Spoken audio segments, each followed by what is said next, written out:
Good morning, good morning.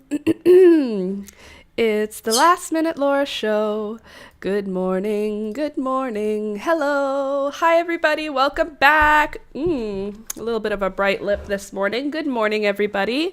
Welcome, welcome. Thank you for all of your hearts, you kind people. As you come in, don't forget to click the thumbs up button. It helps the channel grow, and you're already here hanging out, so you might as well. And today is going to be such a busy day in terms of things that we have to talk about. I had a crazy weekend with like a lot of fun things happening. And the main exciting thing that happened this weekend is I went with my mom to a seed swap, and we got a whole bunch of seeds. So I want to show you all of the amazing seeds that I have procured. I also made some friends who are natural dyers. There is a group in my city of the Dye Growers Network and the Invasive Dye Project. So it's from a collective. What do they call their collective? Hold on. I think it's called it's called Recomposition Collective.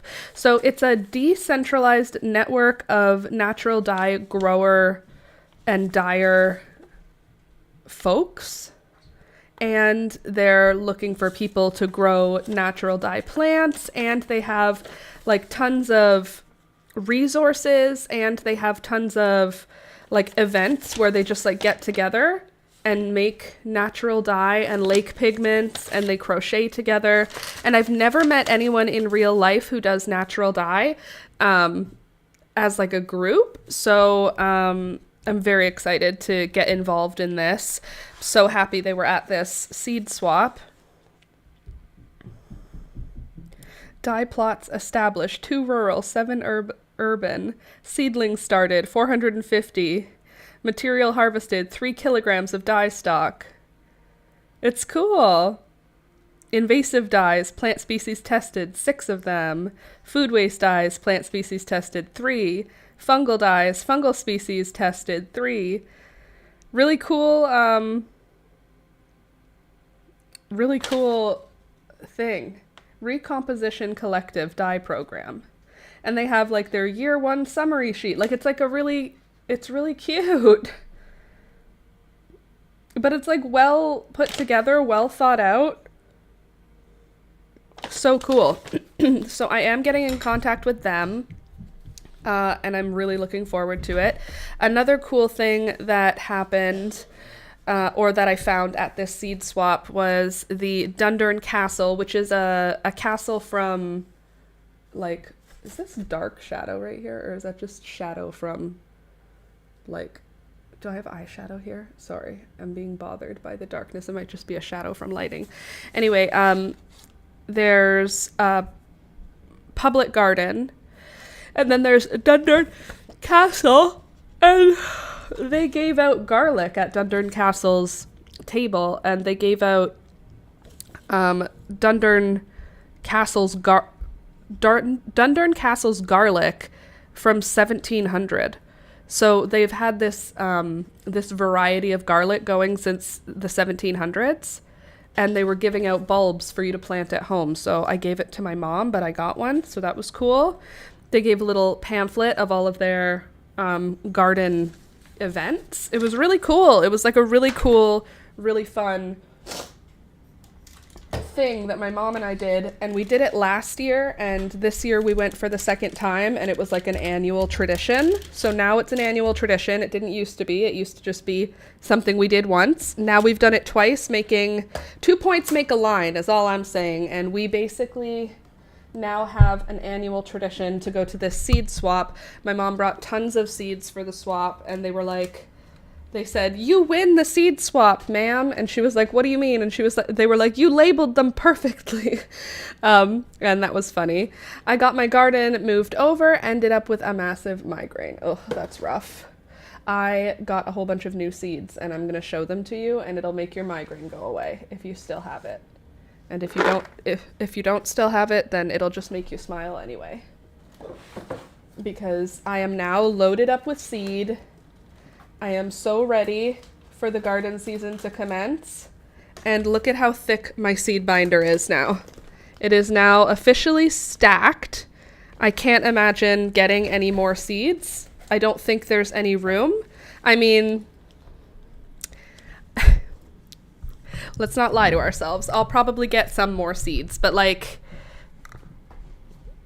I'll try to get, I'll make an effort. I'll make a note that I have a lot of seeds already. So I know what I have, so that's good. I have a lot of seeds, so I don't need to go out of my way to find more seeds. However, there are some really gorgeous seeds that I got at this seed swap, and I want you to see them. Okay, so first, the ones that I bought this year, Double Clarkia, Sapiglossis, Indian Prince Calendula, and Scabiosa mix. And then here's the things I got at the seed swap. So I got all of these for free.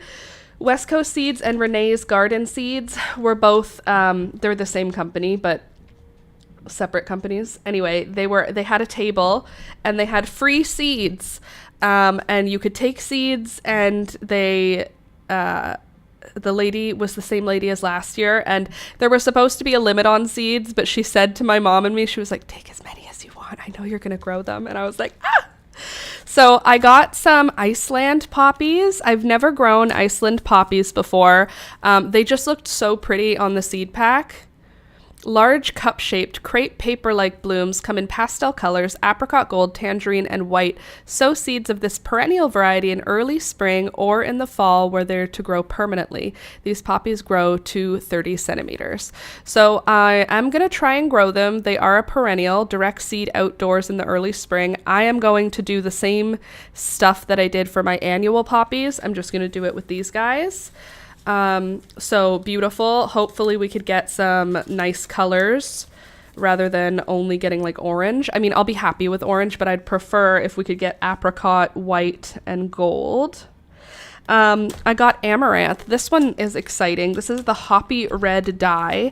I'm going to grow this year with my purple amaranth next to it to see if it's the same thing. I labeled mine Polish amaranth, but this says Hoppy Red dye. It looks spectacular as microgreens. It is ornamental in the garden and grows luxuriant seed heads that are chock full of seeds that can be ground into gluten-free flour or use the whole plant to create red dye as Hoppy did. 110 days. Direct sow in late spring once the soil temperatures have warmed up. I'll probably start these indoors anyway, but look at how pretty. Isn't that fun? So we'll see how that goes. I also got some Johnny Jump Ups. Did I need Johnny Jump Ups? No. But they're cute. Are they perennials or do they just reseed? Do you say? Johnny Jump Ups. Perennial grown as an annual. Spring bloom, can handle frost. In mild winter climates, sow the seed in the fall and they'll form deep roots over winter for a long spring bloom. In cold winter areas, sow in spring as soon as the soil could be worked. Anyway, cute. New DNA to mix in with your other Johnny Jump Ups. No, I have violets. These are not wild violets. I have wild violets. I don't have Johnny Jump Ups. But I had them growing at our old place, I think. But these are not violets. Right? These are Johnny Jump Ups. Next, excitingly, they had this rarity in the seeds, a pink dandelion. Isn't that cool? I'm going to grow it. I know that I said, I literally on the last stream, I would never waste garden space for dandelions. That's crazy. But I'm going to waste space for dandelions in order to grow this pink one. Pink dandelion. I literally just said I would never grow dandelions. Pink dandelion is similar to the common dandelion except for the elegant pink petals that surround a familiar lemon-colored center. It grows to 12 inches tall. It's a perennial in zones 3 to 8 and is useful as a low-maintenance bedding plant. It says the germination rate is 70%. And when is this from? This is packed for 2024, so fingers crossed it'll germinate. I think it'll be fine, but isn't it cute? It could be cute. It's a pink dandelion, so it could be cute. I also got more California poppies, which is awesome. This is the California Poppies Tropical Sunset, a custom mix of carefree, long-blooming, silky poppies in glowing sunset colors. We've crafted our own custom mix of long-blooming California poppies in colors of rich, deep red, warm carmine rose, ruffled flame, and tangerine bicolor with an occasional vanilla. These easy-to-grow flowers have satiny single and semi-double blossoms with many pleated petals. Their silky blossoms glow from amongst the feathery gray-green foliage. California poppies have a carefree natural ambiance, perfect in flower beds or for covering bare or neglected garden areas. So I am going to grow these. I have pink poppies, but I love the idea of getting a red one. The orange and the yellow don't really excite me, but the red poppy, doesn't that seem like it would be so lovely? So I got that one as well. I also got another pack of Flashback Calendula, which is awesome because I have my saved seeds in Flashback Calendula, but I don't have a new set. So I'm going to grow these again. I thought these were so beautiful last year. I also got the orange and lemon twist calendula, so I'll grow both because I do need to save calendula this year. I'm down to my last jar of dried flower, and the birds like to chew on it, and I like to have it. So there's that. I also got a cute little kale, beautiful frilled and ruffled rich purple leaves, mild flavor, perfect for salads. It's just a pretty kale. Gourmet kale purple moon. I also, really excitingly, because I was gonna get the Dark Knight Scabiosa when I was purchasing my seeds, but instead I purchased a Scabiosa mix just a Scabiosa mix when I was purchasing seed. So it was exciting for me to find the Black Knight seed pack at this seed swap because it's dark purple. Look at how pretty, isn't that? Gorgeous, multifaceted, deep garnet colored pincushion flowers for cut bouquets and drying. So that's exciting. That will be for sure planted. I got this one because my mom said I should. It's a paint box bouquet pollinator and songbird sunflower. It says it can grow in a pot well, but it has multiple colors. Vigorous, branching sunflowers with big clusters of colorful dancing blossoms. So that's exciting. I love the art on Renee's seed packets. I emailed the company to tell them that. Oh, I love painted sunflowers. I am excited about them. This is the page that I'm so excited about, like really, really excited about. First things first, I got a pack of nasturtiums. Yes, I do have a lot of nasturtium seeds, but my nasturtium seeds are just mixed. I love the idea of having like specific nasturtiums coming. Softly mounding plants with variegated foliage in bright colors, great for containers. So the variegated foliage is what I was really excited about in the Alaska mix. Last summer, I didn't have any variegated ones in my backyard. I only had variegated ones come up in the front yard. And I think that's just because I just planted a bunch of nasturtium seeds. They weren't organized nasturtium seeds. I just poked holes in the ground and put a bunch of seeds. So I didn't really know what was going to come up. And then I didn't get any variegation in the backyard. So I want to make sure I have variegation in the backyard this year because one of my main garden goals is to pay more attention to the foliage this year. I have a bunch of garden goals, but one of my main ones is pay more attention to the foliage, get more texture and color in the foliage. Because I feel like last year, every picture I looked at, there was a lot of the same tone of green. So while there were beautiful multitudes of colors of pink and yellow and red in the garden, in the flowers, the foliage itself was very much like the same type of green. So I want to get variegation and some like purple leaves and stuff going to get some variation in the leaves as well as the flowers. So excited for the Alaska mix. I also picked up this Moonlight nasturtium because I don't think I've ever intentionally grown a pale yellow nasturtium. I've grown bright dark yellow ones that are just from a mix, but this is a pale yellow Moonlight nasturtium. Soft primrose colored edible blossoms adorn twinning vines with lily pad shaped leaves. So this one won't be variegated. Is it going to be climbing? Yes, this is a climbing. So that'll go on my little fence, and I think that is so exciting. Next on this very exciting little page here, I got White Wonder, a double feverfew. So I have feverfew seeds. I have 3 varieties right now. I have 2 varieties right now. I have single feverfew, like yellow center, white blossom. Then I have this marshmallow colored feverfew, so it's like a creamier white and it has a white center.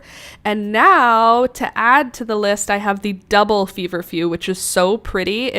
I feel like this is going to kind of replace the spot that Baby's Breath is going to be in my bouquets, because feverfew last year, feverfew and chamomile, they both kind of replaced what would have been the light airy baby flower, like Baby's Breath, or what is that other one called? Winged Everlasting. This is kind of replacing that in my garden, but I'm very excited because this is a very hardy perennial where I live. And I did try to take a baby plant from one of these. I have a neighbor who has a huge bush of this double feverfew, and last fall I had asked them, obviously, but I took a small like baby plant from the bottom of the plant, like where it had shot off new growth. And I don't know if it survived, so I'm happy to have the seeds. That's very exciting. Here is the most exciting thing. Candace, I think that you're going to love this. I found the Chantilly snapdragons. Those double-bloomed snapdragons that you were showing me. Graceful stems of open-faced blossoms in warm watercolor shades. So it has, the colors in here are creamy lemon yellow, the softest salmon, warm apricot bronze, candy floss pink, and some white-throated varieties. Perfect as cutting flowers for lovely garden color. Carefully bred, they grow to 2 to 3 feet tall and branch nicely from the base, forming candelabra plants. I'm going to go on Renee's Garden Seeds to show you what these look like as photographed plants, because they have such a good like photo gallery. This one was just because I've never seen it before. I'm sure it's not uncommon, but I've never seen it. White lavender. So I'm going to try and grow white lavender, compact, graceful plants whose sweetly fragrant white flowers attract pollinators. So we'll see. And then I got a couple of packs of herbs. I got another lacinato kale. I do have a good amount of lacinato kale, but I really like it. So I like having the seeds. Sierra Stitch Sanctuary. Hey there, Sierra. Good morning. First time viewer here. What a lovely seed collection you have. Well, thank you so much. Welcome. Happy to have you here. Yeah, I'm just going through the new seeds I got this weekend. I went to a seed swap. It was a lot of fun. But I did get some new seeds. I got new dill. I got a new culinary sage packet. And then this is another really exciting one. I can't grow lavender. Rumi is allergic, but that flower looks stunning. I love the idea of a white lavender. Doesn't that sound like fun? This was a very exciting thing. Last year, I looked everywhere for this seed and it was sold out everywhere. So I actually got 2 packets of this. I just put them all together into one seed packet. But this is the Strawberry Fields sweet pea. So I was trying last year to have an exclusively pink garden, and this flower was like really, this one and then the watermelon were the 2 that were like high on my list that I couldn't get a hold of. So I'm so happy to have this one. Big, showy, bicolor blossoms in rich coral red and cream with heavenly perfume. Aren't they the prettiest? They're so like ripply and wavy, as opposed to like a regular sweet pea, which looks kind of like that. Do you see the like rippliness? So I got 3 packs. Well, I got 4 packs because I got 2 of this one, but I got 4 packs of sweet peas. So I am now set for sweet peas. I was a little bit concerned that I didn't have enough to grow as many as I grew last year, and I want to grow more than I did last year. So my original plan was to go to the garden center and just pick up whatever sweet peas they had, but this was a great find. So I got 3 varieties. Vigorous and heat-tolerant heirloom treasures with richly colored fragrant flowers. I got the Cupani's Original. So this one I grew last year, I think, because I recognize those colors. These ones are very genitalia. All I'm seeing is vaginas here, and I'm apologizing for those of you who think that vulgar, but I see vulva is what this is giving. It's a beautiful flower. It doesn't actually look vulvular in real life, but these drawings are rather vulvular. Old-fashioned variety with enticing fragrance, vigorous vines, and lovely colors. Sierra, I love it. These ones are... Okay, I read that one already.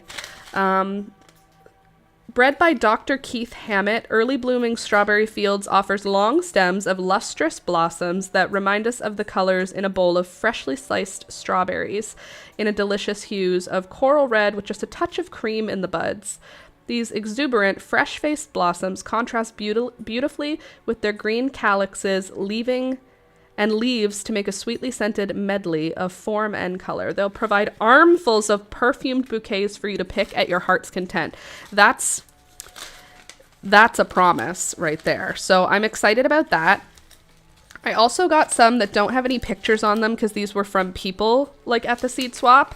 Prairie Smoke, I want to look at what it is. I got a seed pack for it. The lady there said it was really pretty. So Prairie Smoke. These are the native plants, the ones that are in the brown envelopes.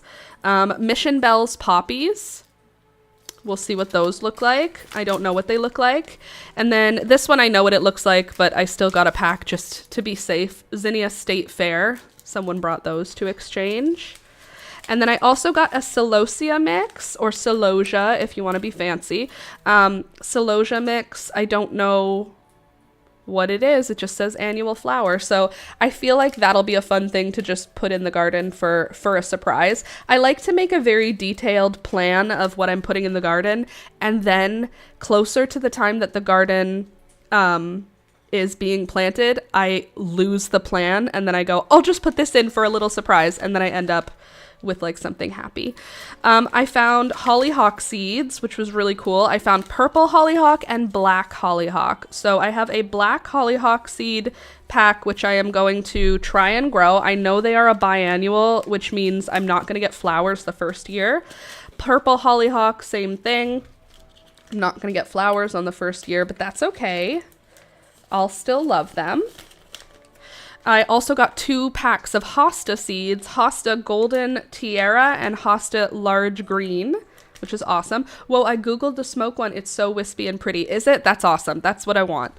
Okay, 2 more really exciting ones. One, I found the mountain garland Clarkia. Love this plant. So very happy to have found a seed pack from Renee's garden, because my seeds that I bought on Etsy, like, I'm sure they'll be fine, but like, I wanted the originals. These ones, my mom said were beautiful, and the lady who was giving them away said they're beautiful. I looked them up online. They are beautiful, but they're giving foxglove to me, which makes me feel like it's going to be make me nervous to grow. Bred in England, Wedding Bells offers large, satiny, bell-shaped flowers blooming profusely on 18 to 24 inch flower stalks over glossy green foliage. Pollinators, hummingbirds, and butterflies all visit regularly. You'll have both solid and patterned flowers in lavender, coral, rose, violet, and cream. Cut for bouquets, these long-lasting flowers seem to arrange themselves. Once established, these compact plants are extremely weather tolerant. It boasts the largest flowers of any penstemon. It's a perennial, hardy to zone 4, which means it should live where I live. Starting indoors in early spring, and cover lightly. Germination takes a while. Anyway, they look really pretty, don't they? It's giving Clarkia and Snapdragon, which I love both of those, but this is a perennial. It's giving foxglove mixed with Clarkia and Snapdragon. Again, I'm fine with it. It just, who's to say what'll happen? Okay, next I got a giant marigold. I got a pansy mammoth white. I don't know what that looks like, so we're going to Google that. Gray-headed coneflower, love that. And then I think that's it for my seeds from this year. And then these are my seeds from last year's seed swap that I didn't use all of them. Purple coneflower, I did grow some of those. This one is Canadian white or wild? Wild. Canadian wild rye. We love that. Then some coreopsis, brown knapweed, just a bunch of flowers from the last year's seed swap. Lavender, yellow coneflower, cutleaf coreopsis, wild bergamot, false blue indigo. Interesting. That's something I want to grow. Rudbeckia, which is just going to be black-eyed Susans. Tobacco, and then echinacea. I have now filled every single one of my pages with seeds, which means the garden's going to be wild this year. But before I close up my binder, I want to go to my new seeds, and I want to Google the ones, not Google them. I want to go on to Renee's seeds to show you what they look like. Because there were some really gorgeous flowers, but the drawings are not like perfect. So this is one of them I'm going to be growing from saved seeds from last year. I got these seeds from the seed swap last year, and they turned out really beautiful. They weren't very prolific. So it was very exciting whenever one of the plants put out a flower, because it got kind of like hidden behind other things. So I forgot the plant was there. And then when a flower would open, I got a couple of white ones, a couple of pale pink, and a couple of the purple. And they were really pretty. They looked really nice. I thought they were great. So I think I'm going to grow these again. They just look they're kind of like flax. Sort of the way the flower looks. The plant doesn't look like flax, but the flower kind of does. Also, I'm growing these, which is exciting. Globe amaranth. I'm not growing the reds. I'm growing the purple and the white. Ooh, there's a yellow variety. Okay, let's scroll down. I tried growing these last year. I had no luck. 0 survived. I had 0 success. Not just a little of success. 0. None. So I'm not going to bother with these next year. The flashback calendula. Can you guys see it when I'm showing you the photos? I feel like I'm a little bit disorganized on my... Hold on. Transform.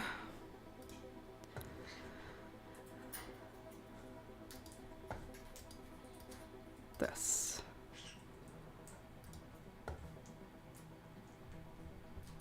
Just want you to be able to see the flower a little bit better.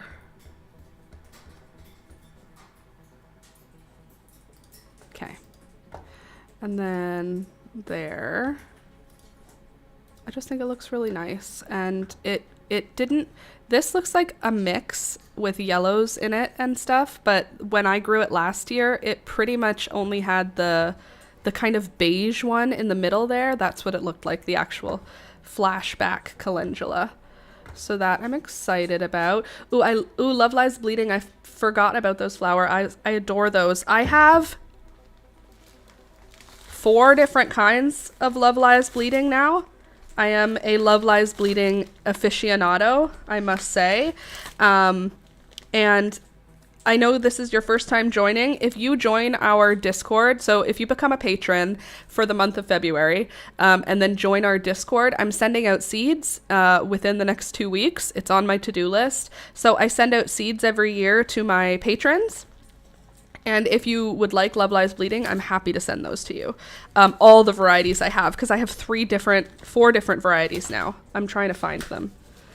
Hold on. Woohoo! Yes, Candace is the one who got me started on Love Lies Bleeding. Without Candace, there would be no obsession. Hold on. I'm going to find it. I got you on those. I love that you love them. I do. I really do.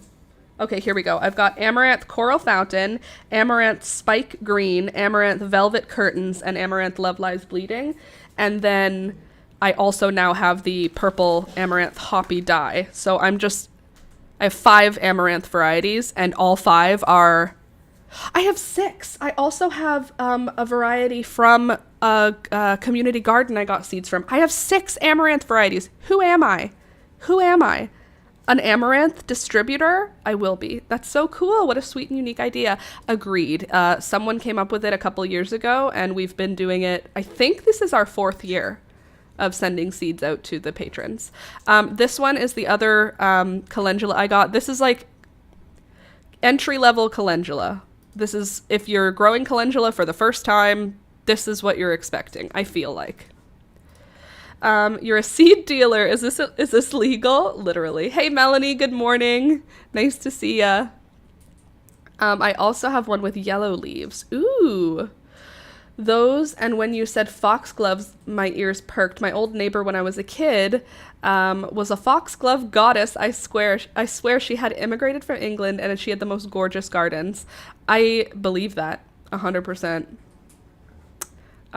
Bringing all of your stuff from England, I can fully, yep. I feel like I have these seeds.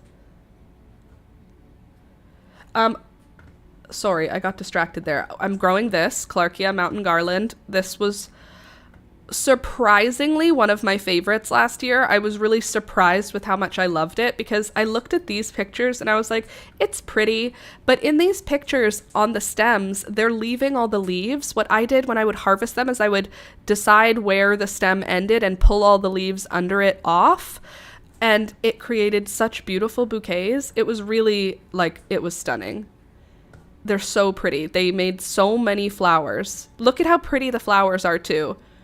Very ruffly. Like, come on. And they really looked like that. They were beautiful. And I did them in pots and they turned out amazing. So those will be happening again. Obviously, I'll grow Cleome. I'm already obsessed with my Cleome.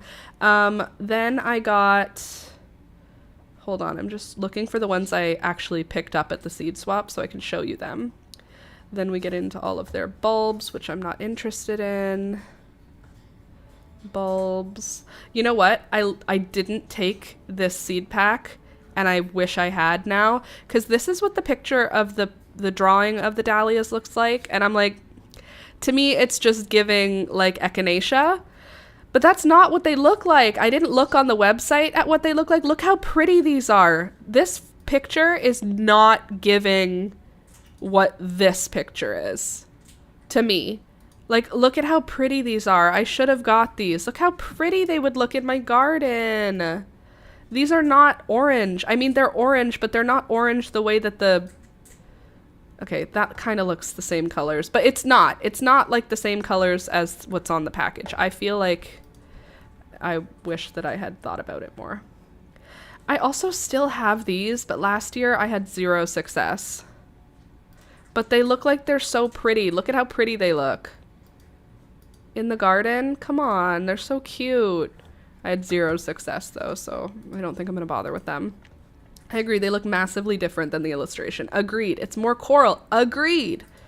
That's what I'm saying. What did they... It's like they don't even care about me. Oh, also, I found what it's called. I didn't know what this was called. I have seeds for this that I collected from Nova Scotia. And see, Renee's Garden Seed is amazing because they have pictures of the plant. So you can kind of see it grows like a bean. Like, what even is happening? It grows like a bean, like a green bean plant, like a climbing green bean. And it makes a seed pod, not a bean, but kind of bean adjacent. But it's so interesting. Exotic love vine. So I'm growing that this year, because I have seeds for her. This guy I got seeds for at the seed swap. Renee's Garden Seeds, so pretty. Look how pretty they are. Come on, they're so floofy. Wow, those are lovely, so frilly. Agreed. Aren't these so, like, I don't know, dainty and delicate? I'm excited about those a lot. Okay, so those are foxgloves. Foxgloves, didn't do those. I am growing hollyhock, black hollyhock, which is, we'll see how she does. It's not going to bloom the first year, but next year's flower garden could be pretty cool with some black hollyhocks. Okay.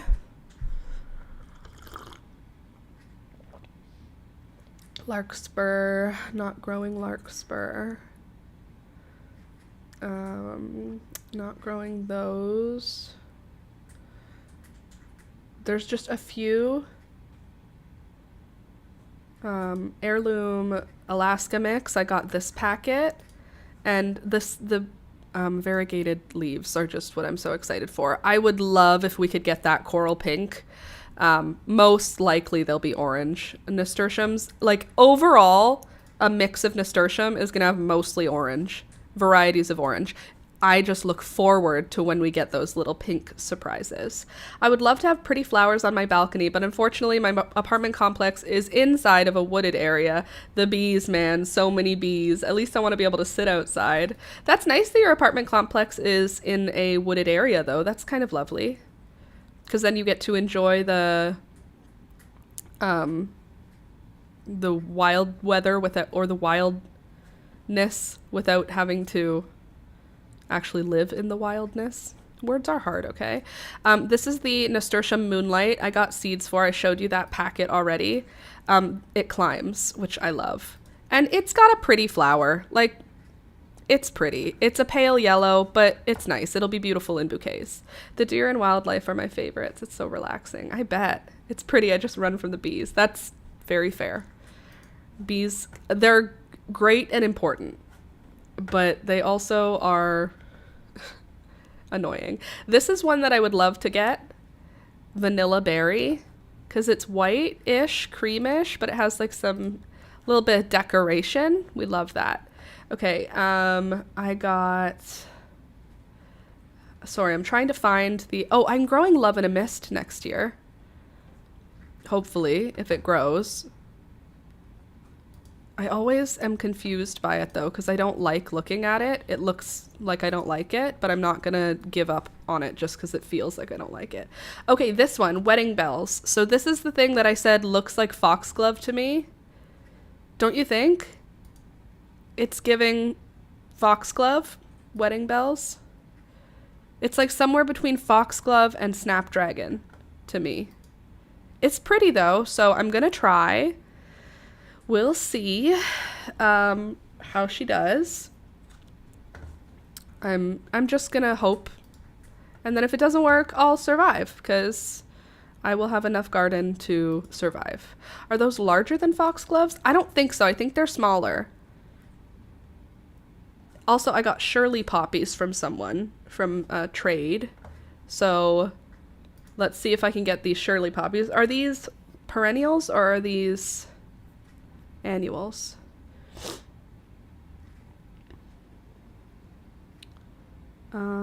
You aren't telling me if these are perennials.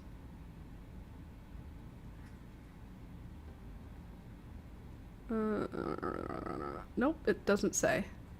Cool, love that. Oh, how adorable are those? I agree, right? With the double ruffles. Even the red one. Usually I'm like not partial to red. And then I got one of the California poppies, sunset something. Hold on. California poppies. Tropical sunset. This is the one. Look at how pretty. So the seed packet, to me, does not give enough emphasis on how beautiful these flowers are. Look at how dark that beautiful red is. So I'm really hopeful, because I have the poppy, the California poppy. I have Dusky Rose, which is kind of like a mauvey pink. And I feel like the gorgeous purple that they have in here, and then the dark red. The orange is whatever, because the orange is like really common with California poppies. Like everyone has that yellowy orange color. I love the idea of getting a little bit of a different color going. The one that I have, hold on, let me show you the one that I already am growing. Poor orange. It's just because I have enough. Orange and yellow are the color of weeds here. Like orange and yellow generally are everywhere all the time. So I always like to see colors that I'm not seeing all the time.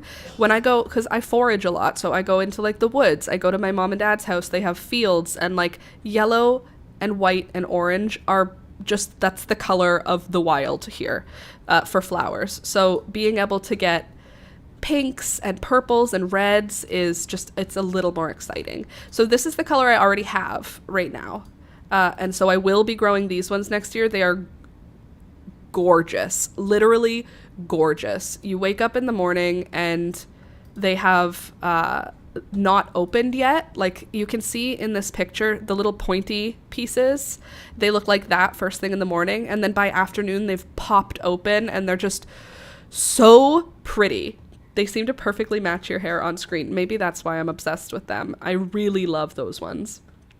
This is like the color this is California poppy. Like when you buy this is the color this is like the entry level California poppy. So it's great. They are cheerful and they are beautiful and they'll fill a garden bed and they're so pretty. But like, so I want them to look different and fancy, you know? I'm seeing how the orange can be boring though, totally. Louisa, parenthesis, funny cravings, tomatoes with salt, great craving to have, love that. Stomach is now so small that I can eat only one, but I wanted 5, so I made 3. Louisa, for me, I mean, I'm not pregnant, but the thing that would top that off to make it even better would be a small piece of sourdough. I have ink on my finger. A small piece of sourdough, mayonnaise, black cracked pepper, big chunks of black cracked pepper, then your tomato, then your salt. Send me away. That is all I need. I grew regular poppies, like grocery store poppy seed poppies, and this is what these feel like. Heirloom poppies. I feel like selling these as heirloom poppies feels a little silly because these will grow like weeds if you just throw grocery store poppies in the ground. Poppy seed, sorry. I am a Miracle Whip tomato and cheese sandwich person. I don't need to add cheese to a tomato sandwich because that is, what's the word? Sacrilegious. Tomatoes do not need any additional help. I got this from an Etsy seller, Sapiglossis, the stained glass variety. They look not real, and I don't understand how I'm going to have this plant in my garden, but I think that having something in this bicolor, this sort of freakish looking flower, like look at that purple and yellow, that doesn't even feel real, that dark purple, the bright fiery orange, these don't feel like real flowers. They feel like they were colored by a child. So I'm excited. Like look at that pink with the yellow on the other side of this photo. Look at that. Look at that. What is this? Look at how big the flower is. I'm just surprised by it. So I feel like if it doesn't work, I'll be kind of sad. But also if it does work, what are you? I feel confused by this plant. How can those flowers happen? And give me more context of how big the plant is, please. Anyway, I'm excited to try these. I do have seeds for them, so I'm excited to try them. I also have hummingbird salvia. I'm definitely growing this one this year. I'm very much excited about this one. This bloomed into November. After the flowers were done, I just cut the stalks until like October, and then I let them go and collected seeds from them. But these, up close, it looks like a literal hummingbird, which is so cute. But from far away, they just have this sort of salvia, sage, sort of lavender energy. But they worked well in bouquets last year, which I loved. And the color was perfect coral. Like, this is giving way lighter pink. They were way more coral when I grew them last year. So I'm going to grow them again this year because they turned out so nice. Oh, my bees lived through the snow. That's awesome, Candy. I'm happy for you. It's almost like it has a mosaic design, and that's awesome. Yeah, like stained glass, bro. I got this seed pack I showed you, the Dark Knight Scabiosa. Look at the color. So we're going to have a lot of contrast this summer. I think that might be the name of the game, is really dark colors, really bright colors, and really light colors. So rather than just going rainbow bright across the board, I think I'm going to do like pale pinks, dark purples. Like, I don't know. I have an idea in mind. And I think that going with the real dark accents like this, where it's like almost a black flower, so beautiful, I think it's going to turn out really well. Louisa, I opened a new bag of coffee. It smells like I'm in a coffee shop. Ugh, and the bread mayo tomato combo will go well with it. Fresh coffee is amazing, not the Dutch ones. What does a Dutch coffee shop smell like? Pot? I'm trying to think like what's in the Netherlands in a coffee shop. I'm so excited for these. They're just so dark and like moody. They look like a bowl of overripe berries. Anyway, those are exciting. I got a seed pack for that at the seed swap. I also have this seed pack, and this was what I was expecting. Grandmother's pincushion. Like, this was what I was just going to plant. And you can see they do have the dark purple flower in it, but they also have these other color options. So I'm hoping I can get that red to come out. I already have the purple and the pink, so I would just like to get the red. I have a problem where I just can't stop acquiring seeds. Okay, I got the Chantilly Snapdragon. Candace, are you there? Look at these. Look at these flowers. The yellow, while it doesn't do anything for me in theory, I think it could. Look how pretty these are. Are you kidding me? They look like canna lilies? Calla lilies? Canna lilies. They look like canna lilies. Aren't they so pretty? No, that's my house. It's a mix of both. Silly. I love how light and vibrant those are. Aren't they just, they like remind me of like sherbet. Gosh, I'm excited for these. So I got these seeds, and Snapdragons last year did really well as seedlings and then kind of tapered off in awesomeness throughout the summer, but I'm hopeful for these guys. And since I'm not bothering with growing peppers this year, oh God, look at these ones. Summer Flame. Look at those ones. Those would have been amazing to find. Oh God, they're so pretty. Anyway, I've got the, what did I get? Chantilly. Anyway, it's all gonna be great. Okay, this is the paint box bouquet. I feel like it's similar to what I grew last year. I know I grew Garnet Star, but this has multiple heads, so I'll probably plant 2 of these. One in one garden bed, one in the other. Nothing too special there. Beautiful, but not like... not going to change my life. Okay, now we're on to the sweet peas. We've got Cupani's Original. I've got these seeds. Beautiful. Look at how pretty they are. See what I mean, though? Not so vaginal in reality, but the drawing, a little more so. Here's the drawing. And then here's the actual flower. So I like the color. I'm going to be happy to have those. I also have Heirloom Painted Lady. So again,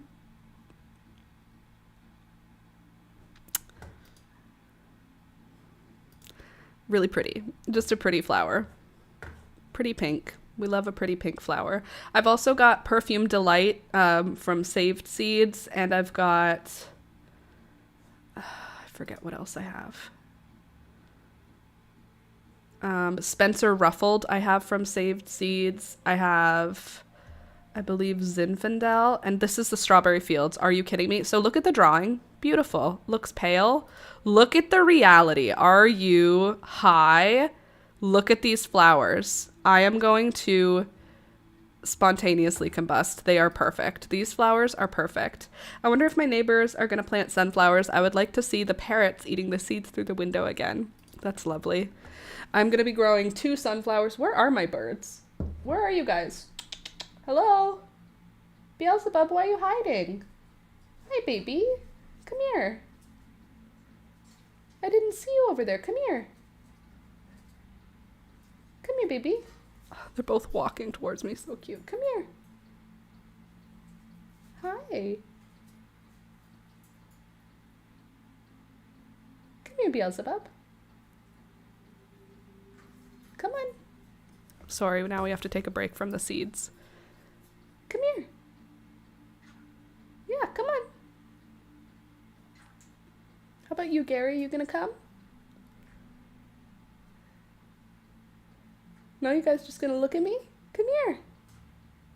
What do you want? Can I give you anything over here? I mean, I have seeds, but I really don't want to give you my seeds. Are there any seeds in my seed box that are fun for you to snack on? Ooh, these might be fun, and I couldn't get them out, so you might enjoy them. Here.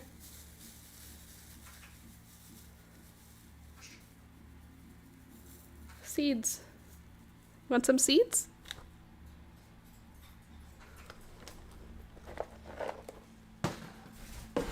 That's what I thought. She always wants to find snacks. You can see if you can get into them. Finding your way in? Good job. Oh, her colors. Isn't she pretty? She's a conure. This is Beelzebub.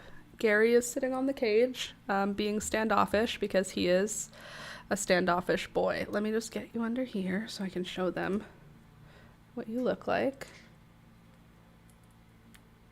You want me to give these to you and Gary over in the food bowl?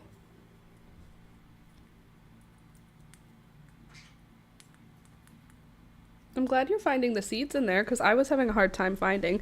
What a cutie patootie she is. You're gonna love her. Is it a bird? Please tell me it's a bird. Yes, this is Beelzebub, my little demon. You want some, Gary? Put on the plate for you. There. Enjoy. Gary, you can go into the cage and get some now. She is a cutie patootie. Okay, back to the flowers. So these ones, very excited about them. Got those seed packs. This is something I still have on my to-do list eventually, watermelon. Pretty similar to the strawberry fields, but a little more watermelon-y. Crochet, pretty flowers, pretty hair, and birds. I couldn't be happier to be here right now. Also 2 cats. We also have cats. And we also have, what else do? We do natural dye, embroidery. We sew here, we paint. It's rocks. Oh my God, rocks. We do rocks here. Basically, if you're neurodivergent, you'll find something here with us. This is for neurodivergent folks. These are the Johnny Jump Ups I got. Oh, my 19-year-old baby just passed away on the 15th. I miss her so much. Love those babies for me. On the 15th, I don't know where my calendar is. Hold on. My dog just died as well. And I believe he died on the 10th. Yes, he died on the 10th of January. My dog Thunder, he was 14. And he was a Chihuahua, and he was a very important part of our live stream. You can see he's right here. This is what Thunder is. I made him a little angel as part of our chat. No wonder I like it so much. Literally. I'm sorry for your loss. I know how hard it is. Yeah, it's literally the worst thing I think I've ever dealt with. It was harder than any human death I've experienced. I'll say that. That was not a good time. Not a good time. That being said, it's not over because I think about him all the time because he's the best thing that ever happened to me. Okay, do I have any other flowers that I picked up seeds for? I think that's it for their list. So that's that for that. Seeds have been accumulating. I am now holding off as long as possible before I start my seeds because as soon as I start my seeds, my house turns into chaos. I get my seed starting lights out. I get my grow light shelves out, and my apartment, we live in a house, but we have half of the house because it's an apartment we rent. Our house pretty much stops being our own, and we live in a garden center, and I'm okay with that, but my partner did not technically agree to it, so I'm gonna try and keep it as late as possible. So I'm aiming for March 1st. Realistically, it's going to be February 14th. But I'm going to say to myself, no, I'm not starting my garden until March. And if I just keep holding out as long as possible, then maybe I'll make it to February 14th. Whereas if I say February 14th, I'm going to start them tomorrow. So I need to just not do that. And I need to just hold on for as long as I can and try not to start gardening yet. My mom has already started her onions. So she told me that on the weekend and I was like, wait, you've already started things? She was like, onions, they don't count. They're not the same as everything else. So you don't have to start yet. And I was like, now I want to. And she said, I know. As soon as I put the onions in, I was like, I could also do some other stuff. I'm not doing any food plants this year. The only food things I'm doing are like herbs. I'm not doing any tomatoes or peppers or anything like that. That is not my plan. So let's do this and get back into crocheting, shall we? I'm going through on 29 years and I had her since I was 10. That's feels like she was my entire life. Well, she was there your entire conscious life.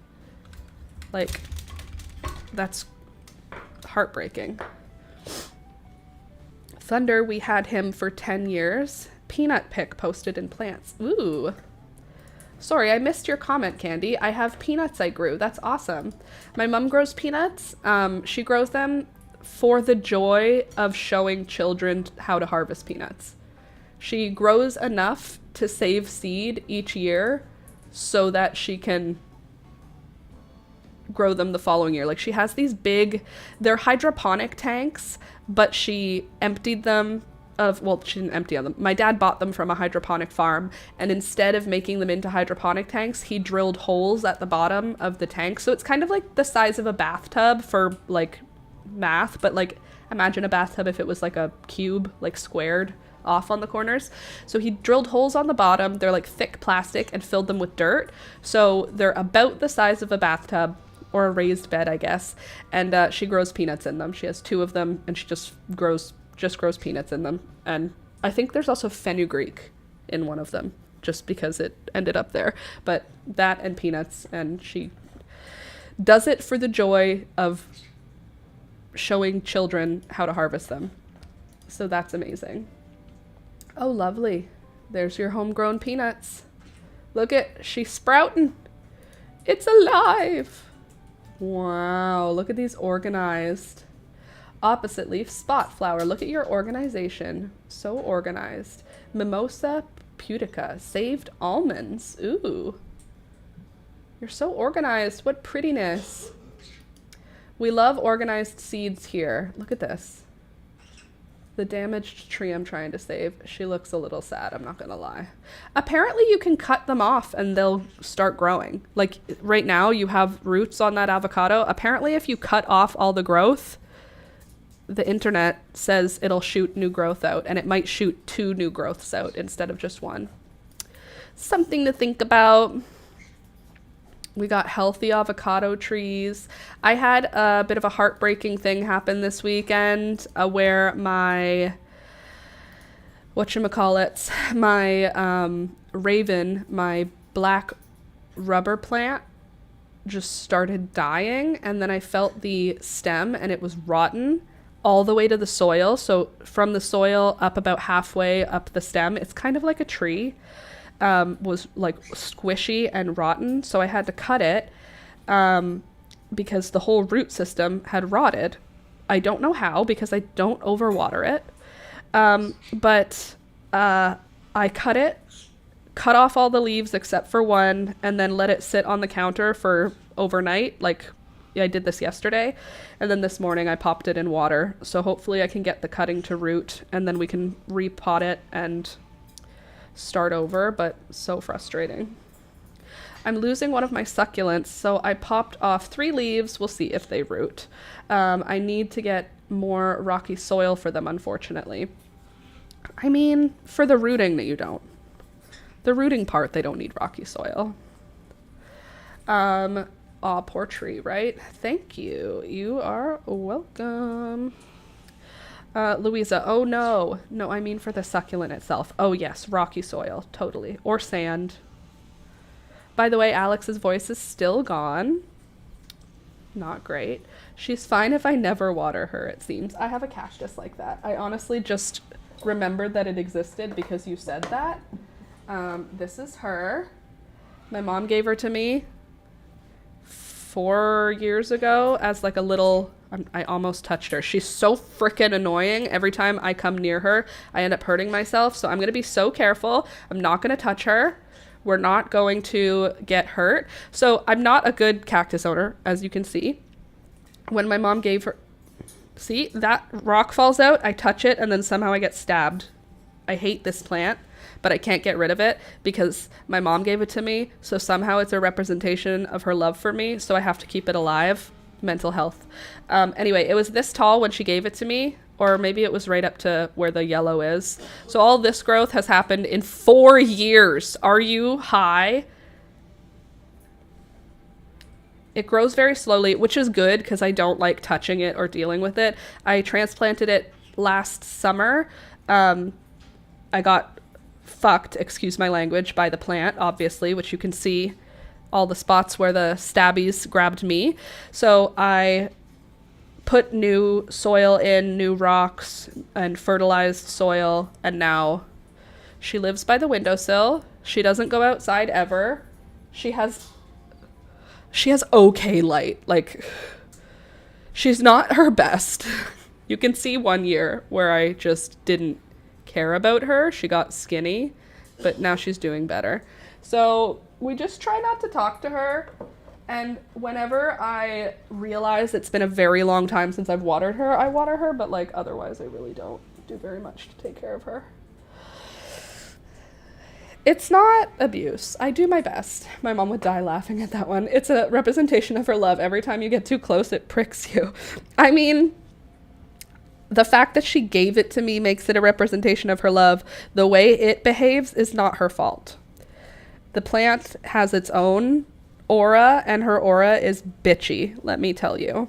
That cactus is a bit of a prick. But I still can't get rid of it because for some reason, when a plant does well in my care, I have to keep it even if I don't like it. Like my spider plant. I have a spider plant that literally almost dies every single year because I don't like it. I don't like this plant. I'm so sorry. You didn't do anything wrong. I just don't care about you. And yet every time it almost dies, I water it. And then look at this shit. This was one tiny little pup. It's multiplied. There's one pup there. There's one pup. Oh, 2 different pups down here. 1, 2. Now it's growing out a new plant here.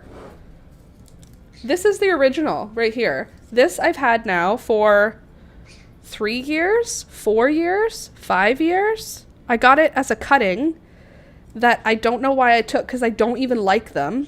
And then I was like, I'll just keep it alive, and if it dies, I don't care. And I said that every year. If it dies, I don't care. When I go away on a trip, I water it. If it dies, I don't care. It never dies. You can see occasionally it really almost dies. Like these were from last summer. This summer, I didn't take it out of its cover pot. I just put it like this into my garden, and then my garden grew around it. And in the fall, when I was pulling out my garden, it was still there. The water in the pot was over, like it was full of water, so it was drowning for I don't know how long. And it was in full shade because it was underneath my whole garden. And then I was like, okay, it survived overwatering and almost full shade for the whole summer.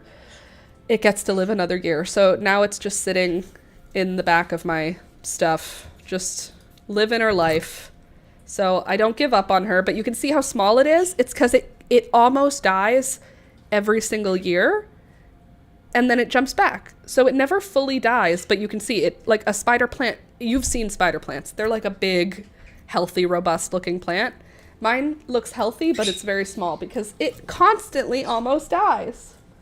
But I do love her. I hate it. I don't care about it, but I love it. I love it because it won't give up on me. I'm just showing off my plants now. This is one of my beautiful Ripsalis. This one is from a cutting, or a branch broke off of my grown-up Ripsalis. And I put it in a pot and it didn't die. Achoo! Why are you sneezing, Beelzebub? Achoo! I didn't... Oh, you hear Alex blowing his nose? I saw that, Louisa. Not a doctor. There's nothing more magical than growing plants. That's true.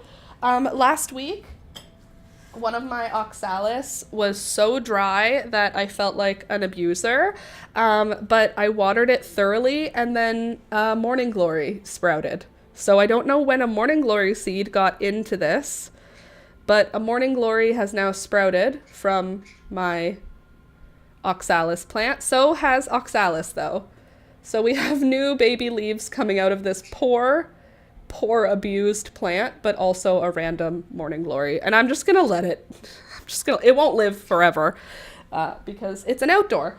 But the oxalis will eventually take over. Who else do I have that's doing the most? Nothing. I don't have anybody doing the most. Everybody else is on the struggle bus for the rest of winter because it's Canada and I have grow lights to try and keep them alive, but they just sort of struggle, and that's okay. I struggle in the winter too. So if my plants are struggling, we'll struggle together and it'll be okay. And then summer will come and I'll get them outside. I'll try to get some oxalis this year. I will just keep trying. You should, because they are joyful when you actually get them to grow. Like, I'm gonna show you one of mine it's sad. It needs to be watered. Oh my God, it's so light. But look at all the leaves on it. So it may be starving. It looks like it's starving. It is light as air, but it's potted in another plant. And you can see the roots are coming out the bottom. And she's cute. She's whimsical. It gives like garden fairy. Don't you think? They're like little butterflies. This poor plant, though, is in such desperate need of watering. I'm not even going to wait until after the stream. I'm going to do it right now because it's quite sad. It's very, very, very, very light. My poor baby. Actually, you know what? I'll move you, other oxalis, because you've been watered, so you can go. You'll have to stay here with us because the birds will try and eat you. And then we'll put you into this little container for now. And through the magic of television, I already have a container of water here. I planned on watering the plants yesterday and I just didn't. Uh-oh. I poured too much. Okay, good, it's absorbing. Justina, you can have some. You can have some. You look thirsty. Sorry, now that we're here, let's just give everybody a quick drink, a little drinky. Everybody's a little thirsty. Because Mama sometimes forgets to water them. I try not to. I try to remember. But you know, they just don't move, so sometimes I forget they exist. How are you, Lemon Tree? Are you doing okay? My lemon tree is named Alex, and he hates winter. Let me tell you, Alex the lemon tree threatens to die every single winter. He doesn't, but he threatens to it. Nice planter cozy. Why, thank you, Louisa. It's a coming tutorial that I haven't filmed yet, but that's going to be filmed tomorrow. A little plant cozy for a 4-inch planter so that you don't have to have a cover pot, and it has no bottom so that when you water it can drain nicely. My chamomile is starting to come up. That's a little early. Wait, where are you again, Candy? Is it early for you?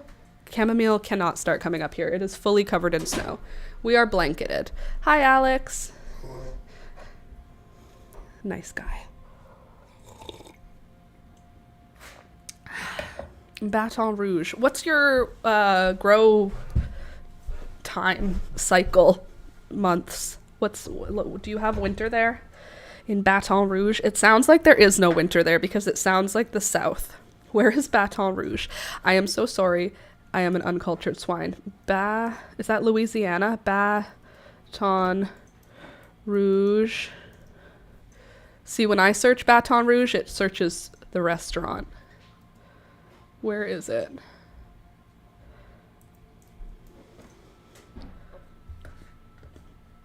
L.A. Baton Rouge. Okay. Excuse me. I drank some coffee. And now I'm stuck. Louisiana. Baton Rouge, Louisiana. What's it like there? Green. There's some good green around your city. Quick facts. Baton Rouge is a city on the Mississippi River, the capital of Louisiana. Antebellum landmarks include castle-like Old Louisiana State Capitol, now a museum, and Magnolia Mound Plantation, with its French Creole house. Rural Life Museum on the river. USS Kidd is a retired World War II destroyer that is now a museum. $130 to stay there overnight. What's the weather? Why is Baton Rouge so famous? Strategically seated at the mouth of the Mississippi River, the Baton assets are integral to the nation's logistics and energy networks. Gonna be in the 80s. Fahrenheit this week? 80s? Baton Rouge weather. Man, 17 Celsius right now? Come on. Is spring already started for you, or is this your winter? Your lows are like 10 Celsius. Come now. Stop. That's not fair. That's not very polite. Cries in 40 degrees. Yeah, cries in negative 12 Celsius, but like still. Cries in cold. This is supposed to be winter. Is it warm for your winter though, or is it a regular winter for you? Because I'm not a doctor, so I don't know anything there is to know about places that are not literally where I am. Unfortunately. Sierra, where are you located? Not specifically, just generally. I'm not a doctor. Yes, it's a saying here. We have a whole whatchamacallit. Louisa, help me out. We have this thing. What is it called? An emote? We have an emote for it. A sticker. This is warm for us, but it did snow this year. We just had our first real snow where we had like a blanket of snow that is sticking to the ground for a while. And it's kind of nice. I kind of like it. Like I want to be mad that it's winter because I slip whenever it's like frozen on the ground. I'm very not coordinated. But it's kind of nice. And it's February, so it's allowed to be cold. It was very mild for January, very mild for December, very mild for November. We didn't even get our first real freeze until the middle of November. Usually it's supposed to come in the middle of October. So we were a month late for like late winter, early winter to start. So February being cold is okay. Plus, it's been cold and bright. Like, we have these big snowstorms, and then the next day it's, like, bright blue skies. Like, on Saturday, I didn't have sunglasses because I'm an idiot sometimes. And it was hard to keep my eyes open while I was in the car. It was so bright out. The bright blue sky, and it was, like, reflecting off the white snow. You said Celsius, so now I'm curious. I'm Canada. I'm in southern Ontario. About an hour away from Toronto, south. So, Canada. Ontario. And this is warm for us, but it did snow. I'm in the Corn Belt, Ohio. The Corn Belt. I'm in the Fruit Belt, or the Fruit... Welcome to the Fruit Belt? Is it the Fruit Belt? The Green Belt, sorry. I'm in the Green Belt is what it's called where I live. That explains a lot. Also why I couldn't pinpoint an accent. Really? You couldn't pinpoint that I'm Canadian? Usually people come in here from the States and they're like, you sound so Canadian. And I'm like, I disagree. I think I sound like nothing. And then they say, you say bag different. You say A. The Green Belt. Thanks, Candace. You need to say a boot. No one says that. I've never heard that. Maybe like on the edge of the East Coast. No, actually, I don't hear much of an accent at all. Maybe a few minor things, but that's it. Well, maybe I don't have one, and I am accentless. Maybe I am locationless. That kind of doesn't even matter. But at the same time, obviously, no one hears their own accent. I wonder, though, do people in the South hear their own accent? Like, hi there, I do declare. Like, do you think you don't have an accent, ma'am? You absolutely do. That being said, as soon as I cross the border, we go to Buffalo occasionally to go shopping. Buffalo, New York. It's about an hour away from here, maybe an hour and a half. And holy moly, the accent as soon as you change over is wild. Like, you can hear absolutely that there's a difference, which is crazy because an hour and a half of travel and suddenly there's a whole different accent and different like slang and different like manners and customs seems so bizarre to me. Because it seems like we would be the same people. We're just like a few miles apart. By the way, I'm making a cat bed right now. This is the bottom part of the cat bed. We're trying to finish this rectangle before we start moving up for the sides. I'm using 2 strands of like a number 4 weight acrylic in this gorgeous dark green. I'm using it for my Bengal cat who is currently sleeping in a cardboard box. Would you like to see? Because this is where he's sleeping. Rohan! Rohan!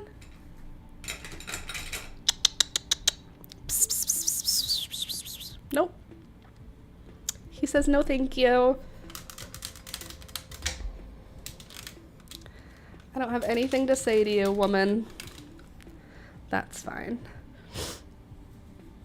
Right after my furry bestie passed, I saw a video for a heart box of chocolates cat bed, and I'm so sad I didn't get to make it. Oh, that's a cute idea. A box of chocolates. Boy is out for his morning nap with a capital O. Yes, he is. He's having his morning nap. And that cardboard box is situated against the wall where the heat vent is. So he just has hot air pouring on him, and he is content. He is very happy with it. When Alex and I came home, not yesterday, on Saturday when we came home from being out, Peekaboo was in Alex's office lying up against the heat vent, just like with her face touching the vent.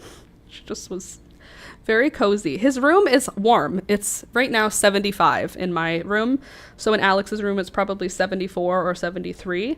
My room is the warmest. And Peekaboo was still just right up against the vent, having the heat just hit her in the face. Cozy baby. Yes, they are both very cozy. Peekaboo, oh, she's in here with me, actually. Peekaboo is underneath the bird cage right now. That's interesting. Alex has gone in and out of his office multiple times, and she, I would be sweaty in there. Oh my God. Yeah, it's too hot, but it's because our house is over 100 years old. And we have neighbors that live upstairs, but we are in control of the heat for the whole house. So if we keep it where we're comfortable, which is like 71, 72, 73, that sort of range, then upstairs ends up being like in the 50s and like early 60s. But if we keep it at 75, then it's like 73, 72, 71 upstairs.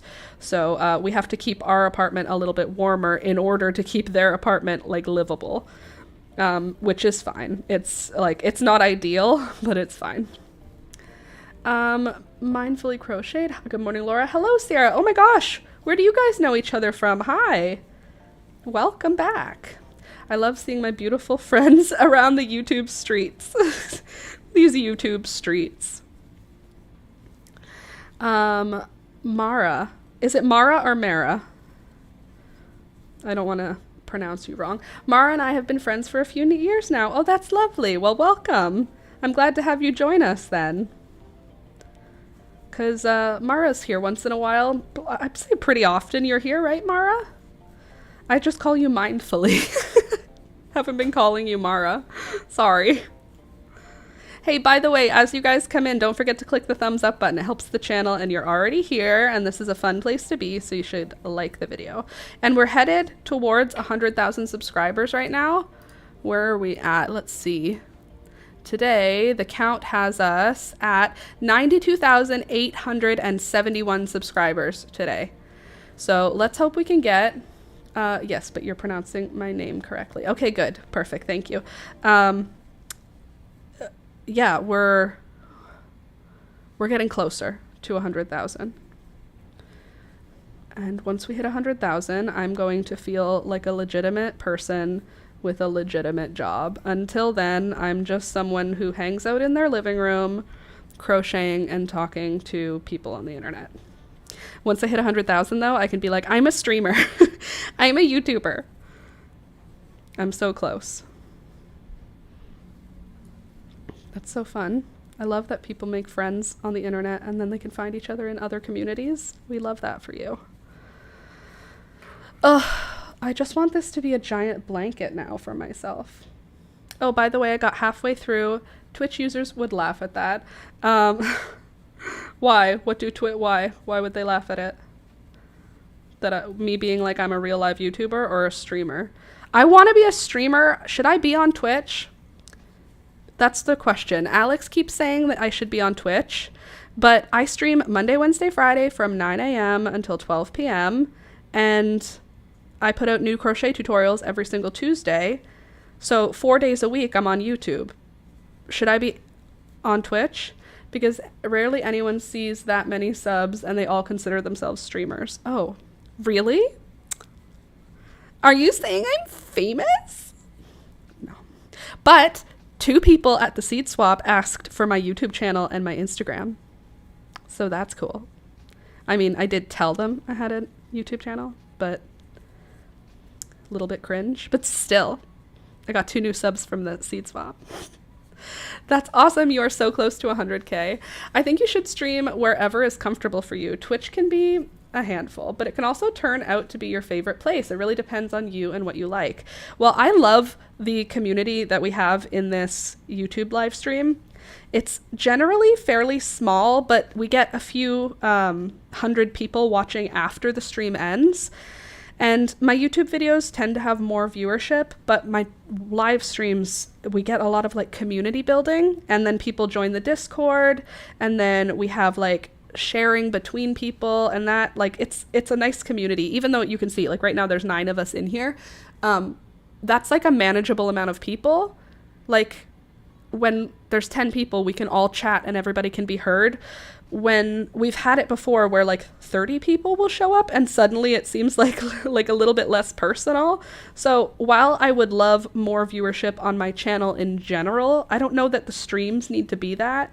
It feels kind of cozy having it be kind of quiet. Does that make sense?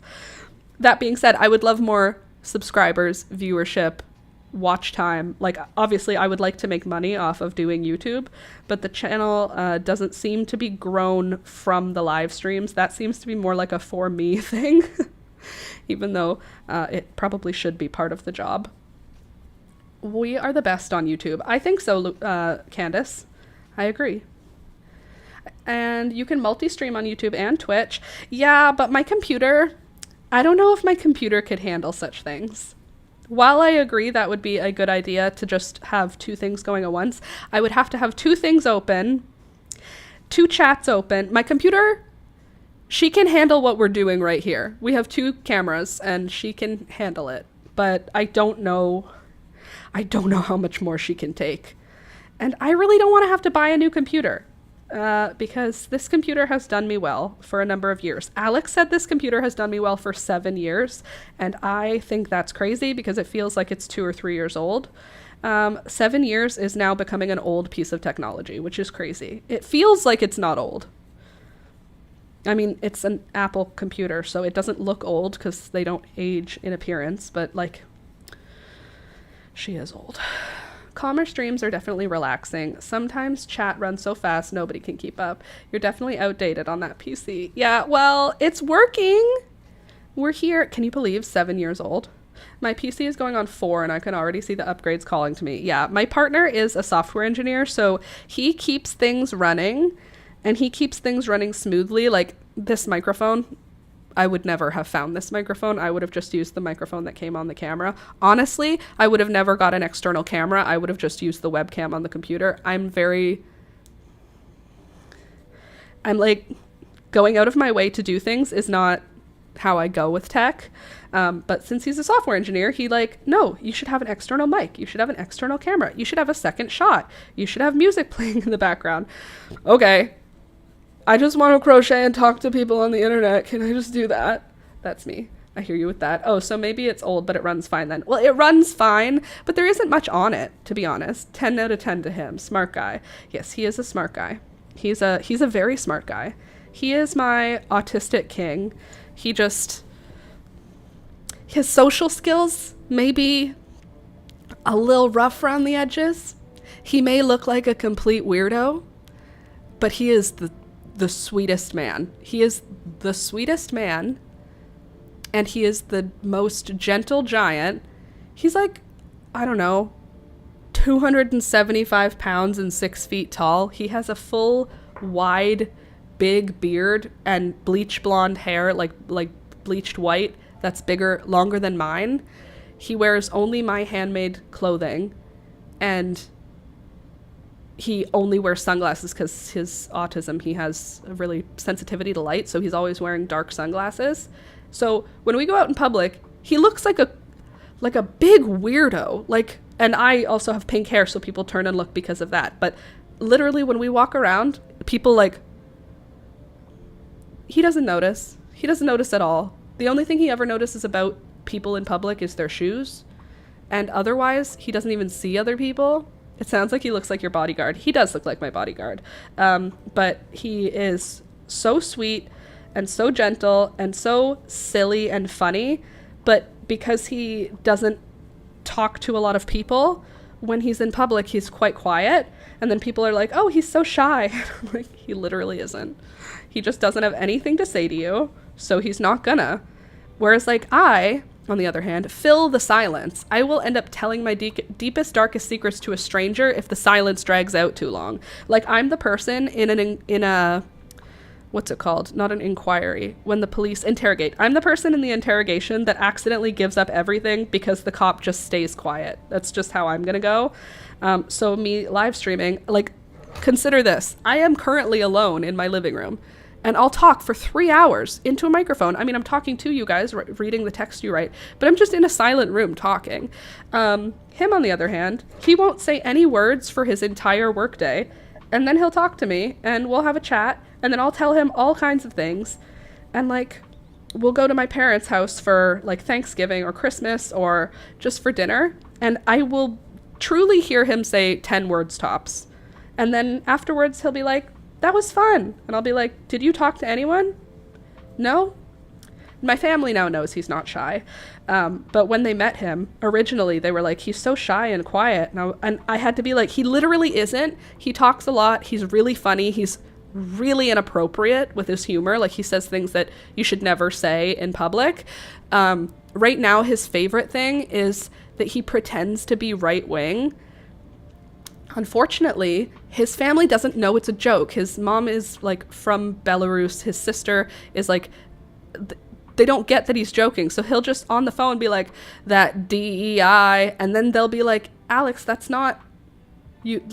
DEI is not a problem. And then he'll be like, they're taking our jobs. And he's just joking. He's just repeating things he's heard on the internet in the same voice that he heard them on the internet. And I understand that it's a joke. So I'm laughing along.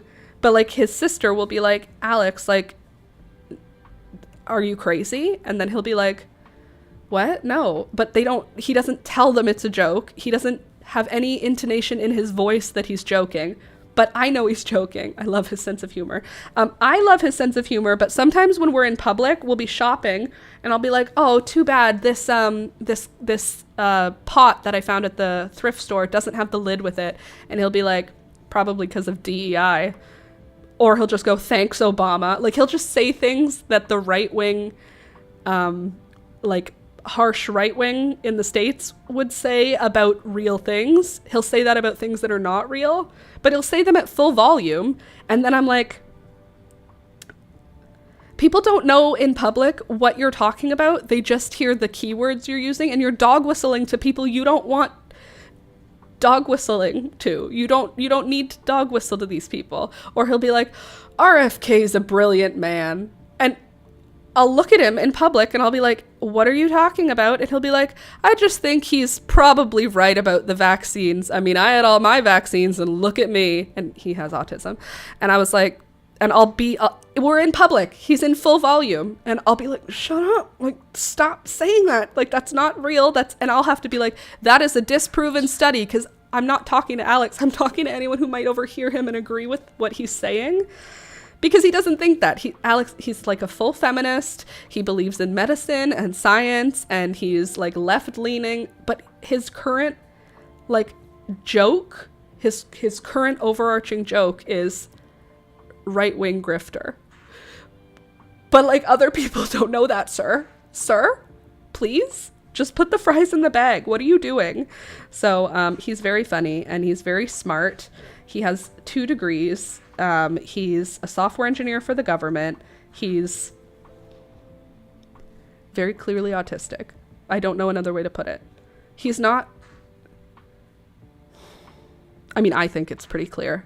I used to joke about him being autistic before he was even diagnosed with my sisters. We would talk, and as soon as they found out he wasn't shy, they were like, oh, he's not shy, he's just autistic. And it was a joke that was made in good fun, but also it was a joke, so maybe it was a tiny bit mean. It wasn't mean-spirited. But anyway, then when he got diagnosed, my sister was like, you can't make that joke. And I was like, actually, now I can make the joke. And it's not even a joke. I'm just saying something that's true. So now I say it all the time. Whenever he says something ridiculous, I can say, he's autistic. It's just the autism speaking. And then I get to be making a silly joke and people go, oh, you can't say that. And I go, I can. He's mine. I find it hilarious. I find it hilarious too. It's just sometimes it makes me jump, because sometimes it is at the most inappropriate times that he says the craziest shit, and I feel as though, like, his algorithm on Instagram and TikTok, his algorithm is right-wing grifter, because right now that's what he's finding funny.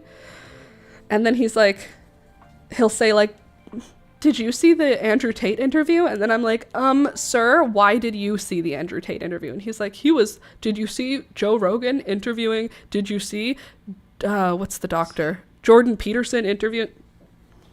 Sir, you're going to end up on the right wing grift, and I'm not ready.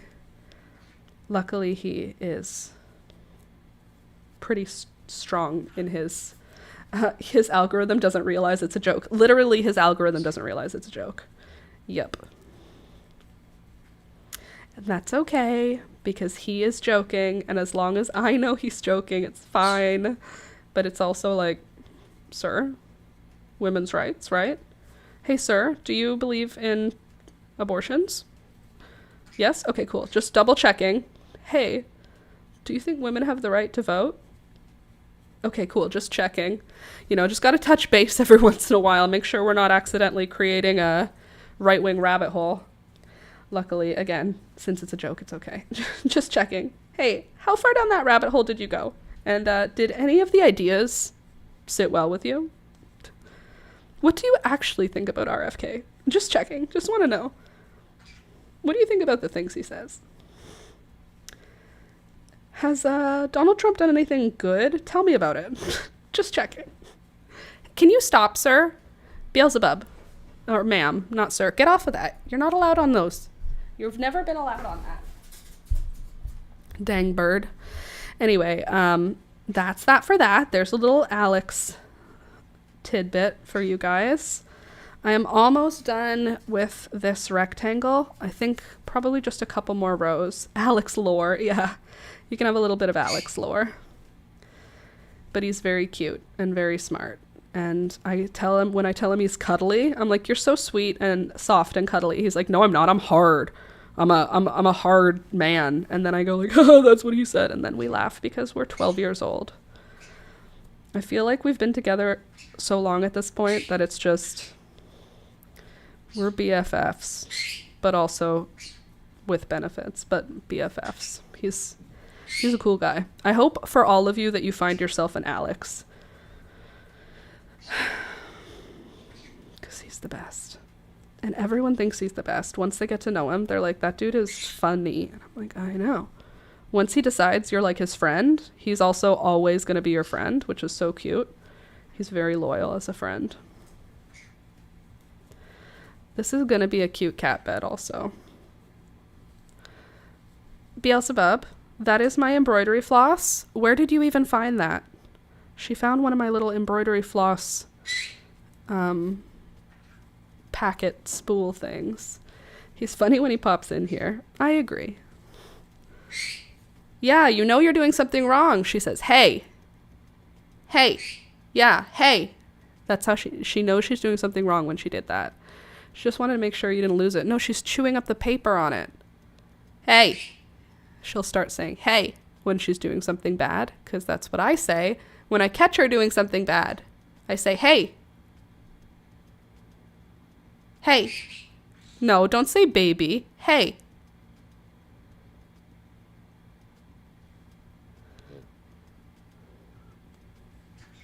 Don't say come here. You say, hey, when you know you're doing something. Yeah, hi. Just want to make sure you didn't lose it. Hey. Oh, yes. Mr. Mindful and I have been together for over 32 years. Wow. 32 years is a long time. We're at like 14 years. Yeah, hey. 14 years. We were in university. I was just 18. And now, not so much. Yeah, hey. Hey. She is like a baby. Yeah, I see you. I see you doing that.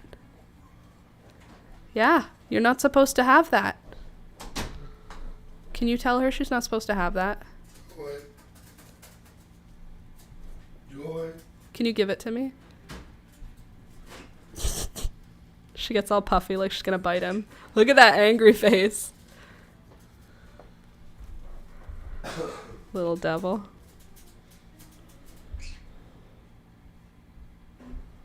"32 years is such a long time." I think my parents are around 30, 32, 33, 35, something like that. He took it? How rude. Well, she's gonna chew up all the paper, and then she's gonna start ripping the yarn. I kind of feel like maybe we should switch. I know we're working on this cat bed. I know this is such a ADHD stream, but I think we need to make some bird toys because she's trying to steal my paper products, which means she wants to chew paper. So let me grab some cardboard so we can make a couple things for her to chew on that she's allowed to chew on. Because she likes to destroy. Hi, Gary. She likes to destroy things. Hey, ma'am. You causing trouble? You want to come sit? Hi. Let's find some cardboard, huh?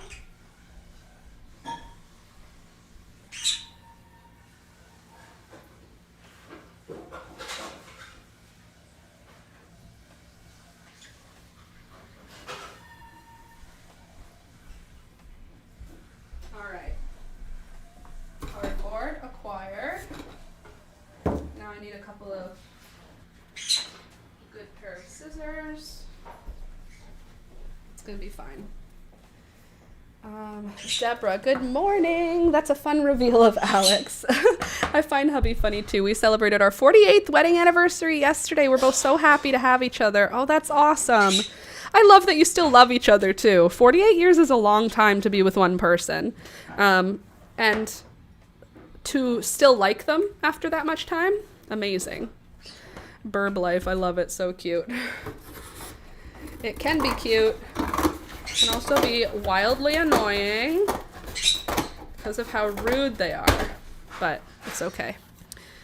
I have learned to live with them in all of their annoying stuff. Yeah, achoo. I didn't make any sneezing noise. Beelzebub, come here. So what I'm going to do now is I'm going to try and make it so you can see what I'm doing.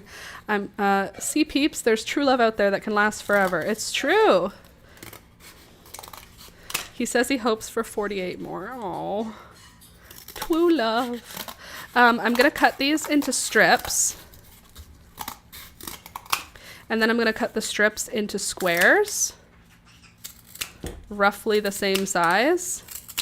And then I'm going to string these up on a piece of embroidery floss, and it'll create a really good chew toy for them. He's a keeper. I mean, hopefully you'd figure that out by now. 48 years and then being like, he's not a keeper. 48 years. Wow. I bet at that point you've been together longer than you haven't, right? Like Alex and I are at 14 years. So in 4 more years, I will have been with him half of my life. And then in 5 more years, I will have been with him longer than I lived without him. So 48 years, you got to be at that point already. My parents got together when my mom was 16. And they got married when they were like 20-ish. I don't know how old they were, but in their early 20s. But they've been together like well more than half their lives. That's sweet of him. Agreed. Sometimes the birds just need something made of paper to chew on. So doing this allows them to have some kind of toy that's chewable. My partner and I have been together 5 years. We've been friends since we were 13. Aww. That's so cute. You've been friends forever. Wow. Alex and I met in university. We didn't meet in school. We both worked at the same part-time job. But I fell head over heels for him. And we've been inseparable ever since. You still like me, Alex? Yeah? Yeah. You sounded so enthusiastic. It's like you really, really like me.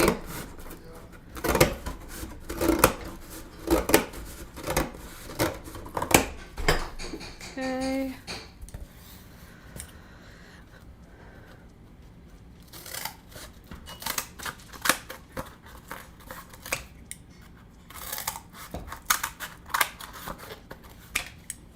Technically, we didn't meet in school. We met at a mutual friend's house, and we all kind of halfway lived at.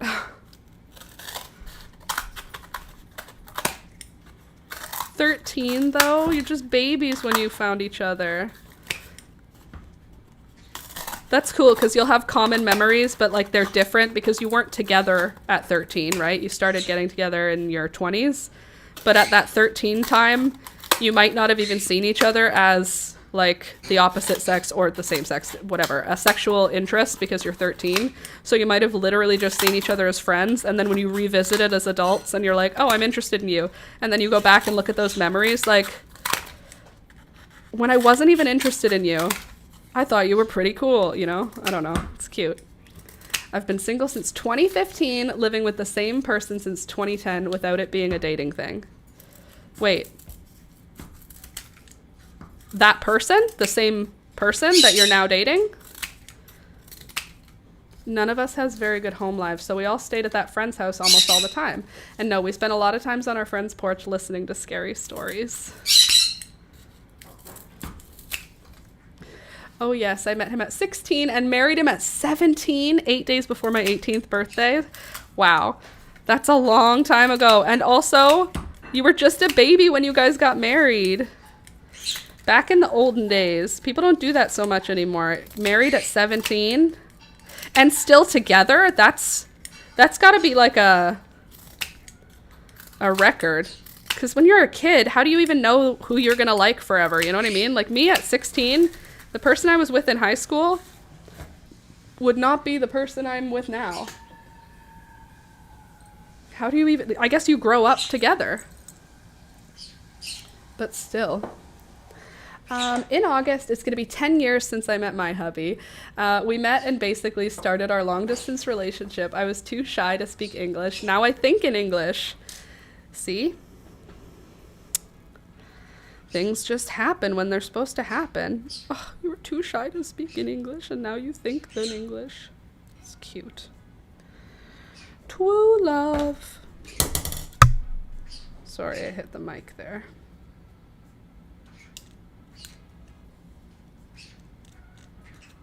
Okay. Nope, off my computer. You're never allowed on there. I don't know where you get the audacity, Beelzebub.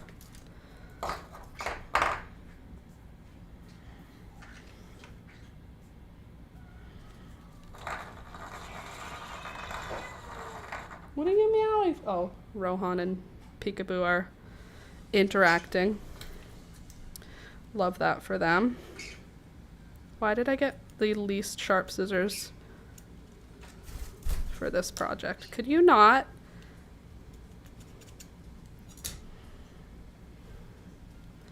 Everybody's just in my way, in my space. That's the drama right now that we deal with. It's not violent, it's just volume. But it does sound like it's dangerous, whatever's happening, but it's not. Nobody's getting hurt. Like, look, right now, can you see him? Rohan is lying down on the floor. You can't see him. He's like, chill. Hey guys, hi Slinky. So now what I'm gonna do is I'm gonna string up these pieces of cardboard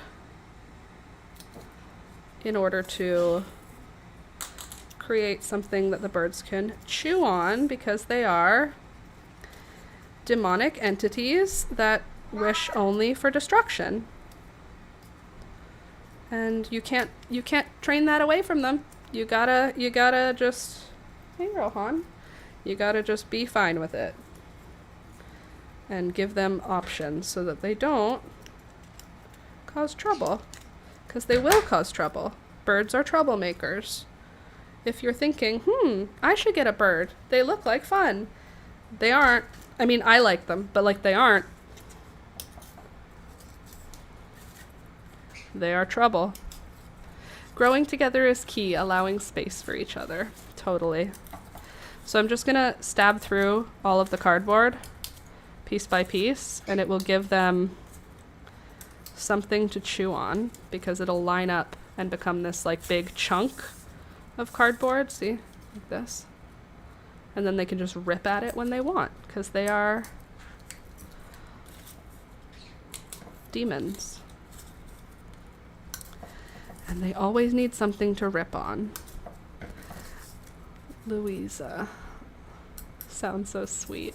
Corn dogs for breakfast. Okay. Alex is making soup, but it's 11 o'clock, so it's lunch. Well, it's first lunch. First lunch is at 11. Second lunch is at 1. He does his first lunch not on his break. He just like works through it, but he eats soup. And then his second lunch, he has eggs. Every day for the last several years, it's been the same. Yes, Hobbit life. Yep. Well, he has oatmeal for breakfast at like 6 in the morning. Excuse me. Then he has first lunch. Oatmeal, then coffee. Then first lunch. Then coffee. Then second lunch. Then tea. I lied. Tea, then oatmeal, then coffee, then first lunch, then coffee, then second lunch, then tea, then snack, then tea, then dinner, then tea, then bed. And it's been that way for him for years. He used to only be a coffee drinker, and then he switched to tea for half the time. He's a hobbit. I mean, he's more of a wizard.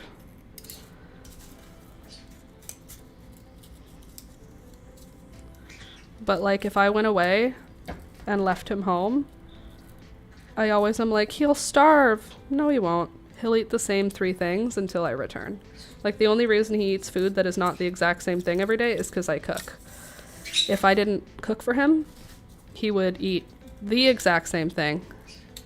When I met him, he had been eating the same meal for like 5 years for lunch. And everyone at the workplace that I started working there, he had already been working there for years. And he had been eating the same lunch for years that he had been working at this store. And people would be like, there's Alex with his chicken and rice. And he always had chicken and rice for lunch every day. No seasoning. Just chicken and rice. He was a bodybuilder when I met him, but still, it was... Then he got in with me, and then I started cooking for him, and he gained so much weight at first because I was cooking amazing food all the time, and then he was like, oh, I need to go back to eating my chicken and rice. So now he has his whole system again.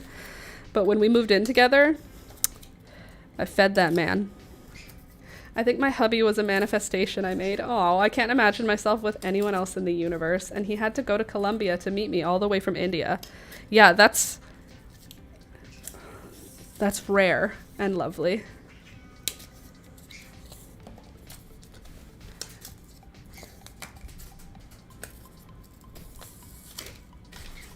I wish I had some like macaroni that I could put on here in between. Give them something to find. He had to go all the way to Colombia. Well, I had to move to Ottawa to find Alex, and I'm very happy I did. Because I would never live in Ottawa. I just went there for school, but holy hell, if you've never been to Ottawa, the temperature that it gets to in the winter there is no joke. What is your best dish that you cooked for him? Well, the best dish, I will say the most often dish that I cooked was tacos, because he loves tacos. But I used to make slow cooker meals, so I would make like pulled pork and pulled chicken. Right now, the things that I make for him that he really likes, he still really likes tacos. I make a lot of curries now, with ground beef a lot, with tuna. Not as much with chicken. We haven't been eating a lot of chicken lately, but we've been eating a lot of tuna and ground beef. Ground beef went on sale at some point, and apparently we got enough to last the rest of winter. But I don't know, I like cooking, so but I'm more of an intuitive cooker. I don't really follow recipes. Occasionally I'll follow recipes, but generally I like to use the same 20 herbs and spices, and then I just sort of reorganize them to make a different dish.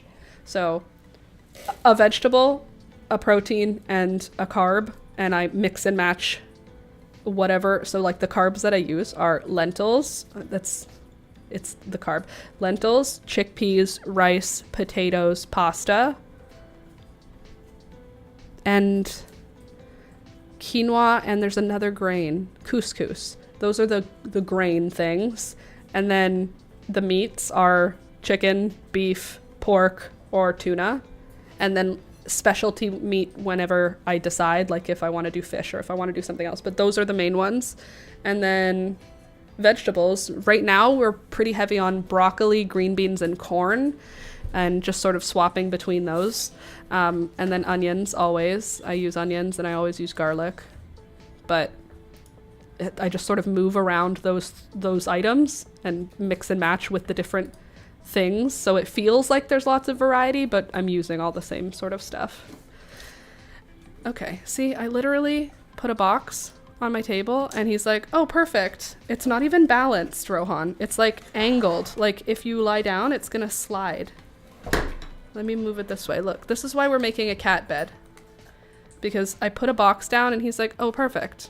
For me. That's a box for me, I guess. I guess I'll just lie here. And this is now my new bed. Sir? I'm gonna cut off this side.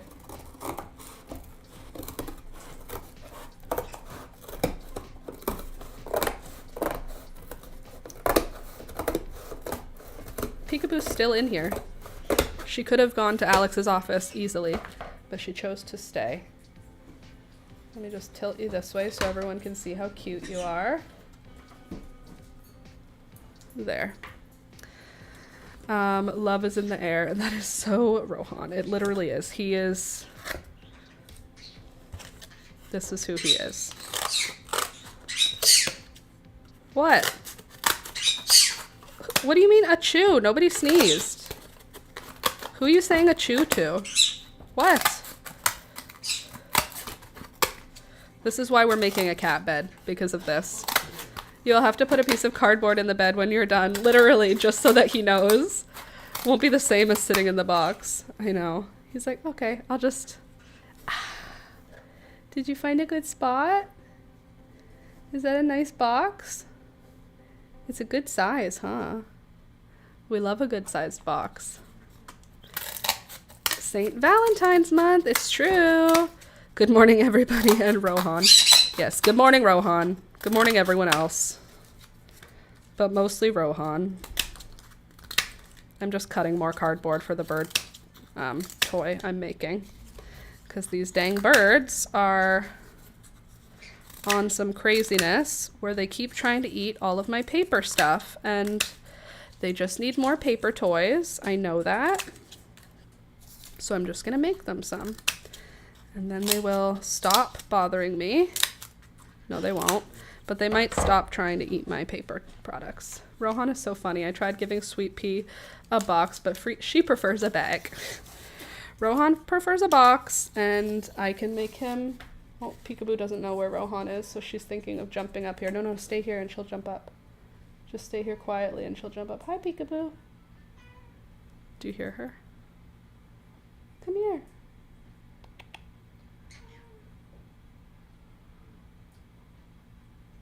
Can you see her?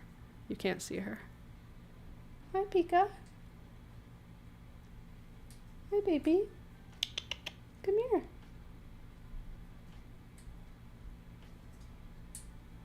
She doesn't know where he is right now.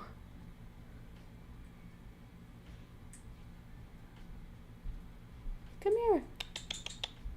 The birds are calling her now.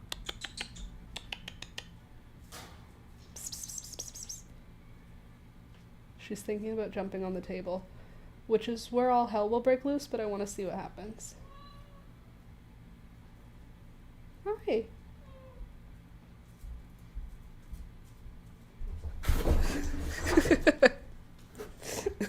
She didn't know he was here. I'm sorry. She was like, maybe I'll come up and hang out with you. Because Rohan disappeared. He didn't disappear, Pika. He just jumped onto the table. Sorry, I had to see what would happen. She went back under the bird cage to lie down under there, where Rohan can't get to her because she doesn't like him. Now he's leaving to go stare at her under the bird cage, possibly do that. That's Peekaboo.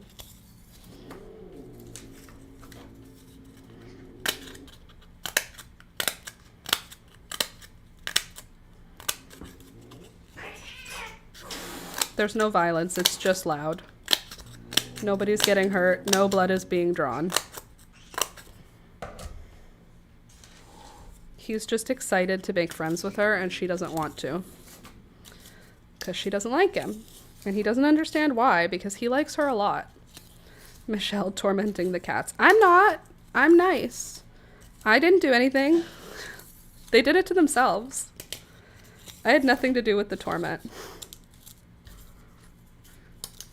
Rohan's literally just staring at her. He's not doing anything. You can see kind of his shadow right here. He's just staring at her. And she hates him for it.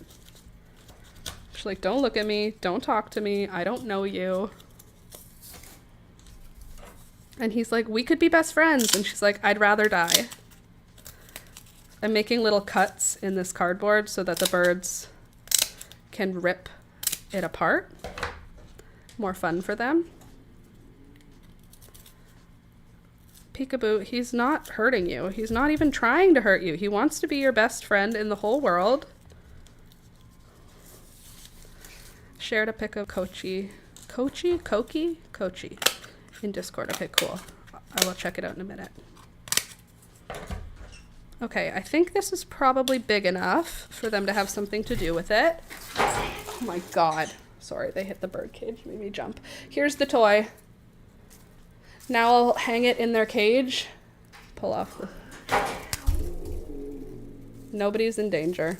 There is no drama. The cats just hate each other, and we're making them like each other now because since Thunder passed away, we don't have to keep him protected from them. because we were keeping him protected from this drama in case it became violent, but it's not becoming violent. They're just vocal. Anyway, here's the toy for the birds to rip apart.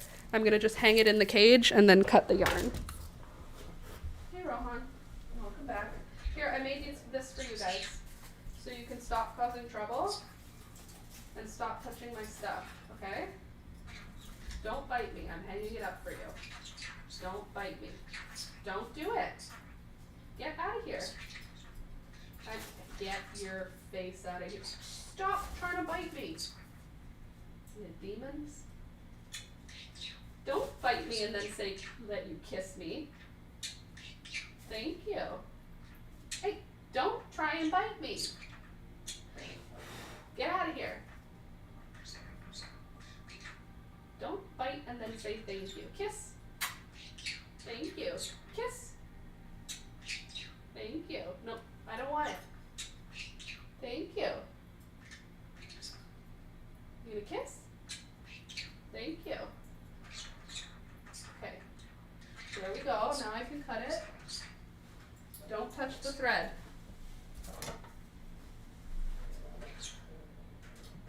There. Now you can play with the cardboard, okay? And Rohan, you can come lie down in the box. Peekaboo's not gonna bother you. Everybody's fine. No drama. We don't need any drama up in here. My life is drama.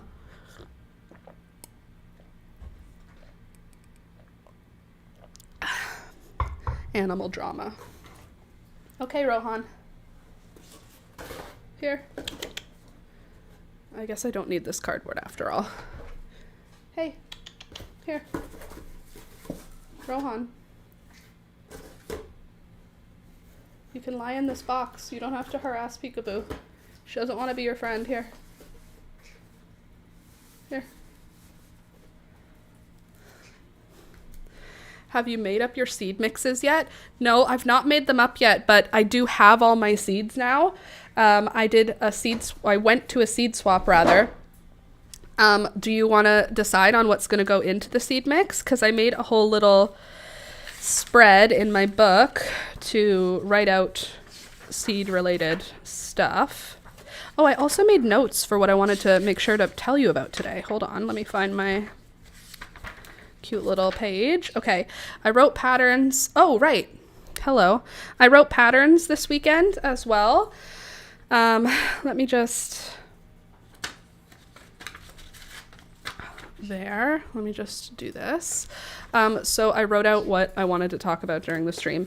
I wrote out my patterns for the butterfly. We made a Luna moth crochet, and I wrote out the pattern for it. And I also wrote out the pattern for, oh look, Thunder's paw prints. I wrote out the pattern for the crochet granny square heart. I drew out the visual pattern, and then I also wrote the pattern out. Cool. And then I wrote out the pattern for my easy winter hat. This is now my favorite hat. I have worn it out a few times. It is so cozy. I wrote the pattern out for it and drew out the instructions. And what else did I draw? I feel like I drew something else. We have to work on that. So I wrote out patterns. That was good. My eczema is getting worse. I'm calling it eczema now, even though it's not eczema, but it's not. I don't know what it is, but my doctor said it's eczema, but I have itchy. Hold on. Can you focus?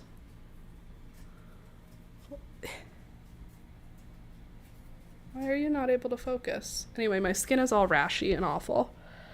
Oh, I sanded and oiled my kitchen table. I'm just going to list out the things and then we can talk about the seeds. I sanded and oiled my kitchen table to get all of the stains off of it. And then I glued and tightened and added felt feet to all of the kitchen chairs. So now all of our kitchen chairs are strong again. I tightened all of the bolts in it to, like, they were all wiggly because they're old. Pretty happy with that. Seed swap, birthday party. I went to a birthday party on Saturday afternoon. It was cute. Oh, I've been doing bird training. I forgot to tell you guys. It's something I've been working on the last probably a week now. But every day I've been doing a little bit of bird training. I'm like being really gentle and patient with Beelzebub. So I used to just walk up to her and offer her my hand, and if she wanted to jump on, she would.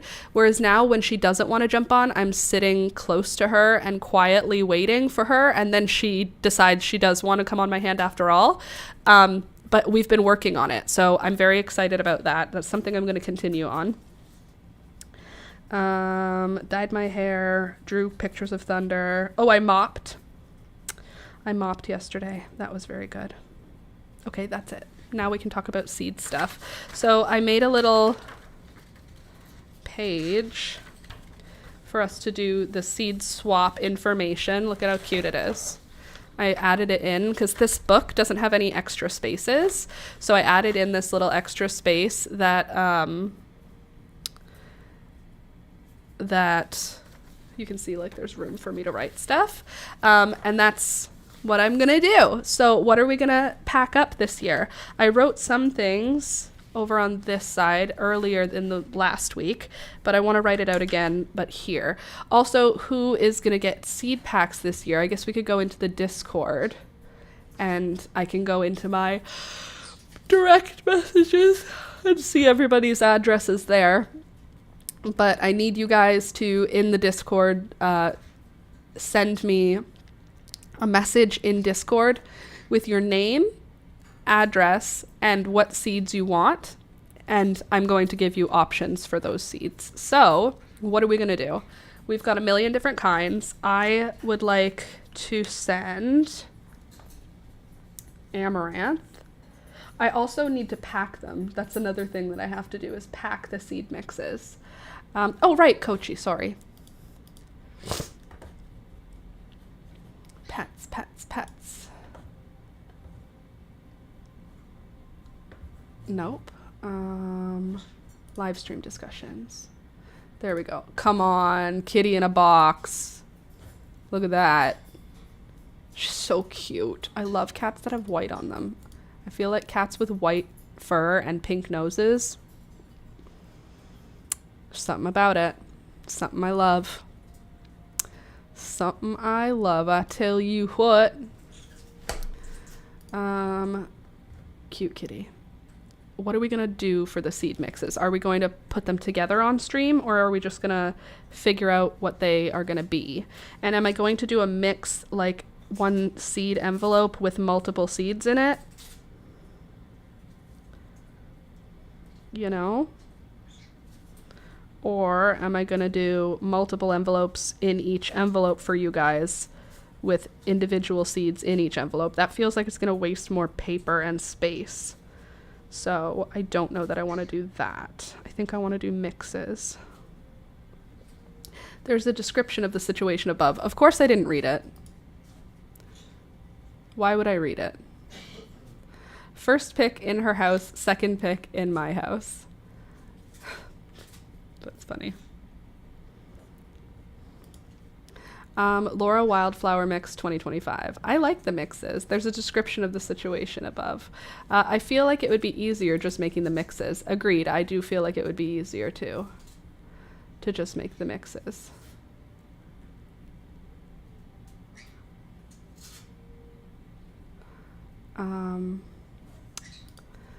Maybe a pink mix.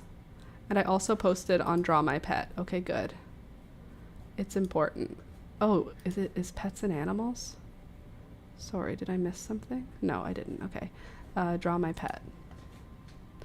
Thanks for asking. It's chilly outside, waiting for spring. Oh my god, no. Look at this. Come on. Look at this stupid face. I have to draw this. This is important. This will be the next cat that I draw. That's important. That's the stupidest cat, I can tell, in my heart. Aw. Little outside kitty. Doing outside kitty time. Cute. Mm-hmm. Maybe a pink mix. Okay. So, but then I won't put kale in it, or do I do a greens mix? I'm so sorry. I know itching grosses people out, but my arms are so itchy and I can't stop. And Alex keeps being like, please stop itching. I can't. And now my skin is so dry from itching it. Okay. Pink mix. amaranth, zinnias, marigolds. Pink and yellow, though, because marigolds are yellow. Or do I do a pink mix and a greens mix? Like kale, dill, that sort of stuff. Like, it's not hard. I just do it. I make it hard. Where in Discord do I leave my message? I forgot. As a private message. So if you go into Discord, at the top, there will be like a game controller type shape. Above the Last Minute Laura Discord, above that, you'll see like direct messages. And it kind of looks like a face. There's 2 eyes, or it looks like a game controller. And if you click in there, then you can send me a direct message from there.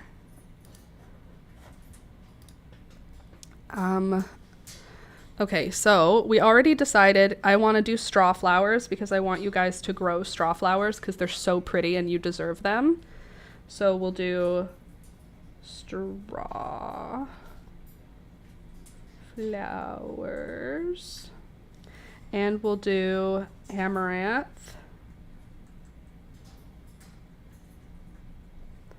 And we'll do poppies, obviously. And we'll do zinnias. Do you want to make the mix now? I could take the seeds out and just put them in a bowl, like mix them together for fun. Pink cleome, you got it. Pink cleome.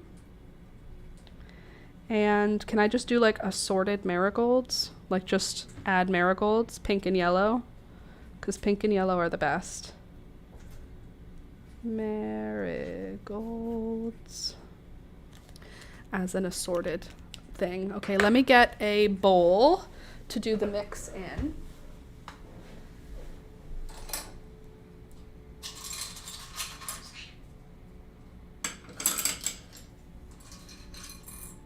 Get out of here, Beelzebub. These aren't for you. No, these aren't for you. You want one? You can have one of these 3.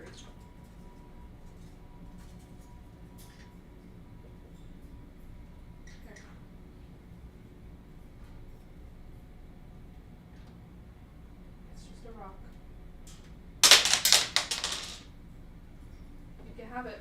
When you drop it, it's gone. Okay. I got a bowl.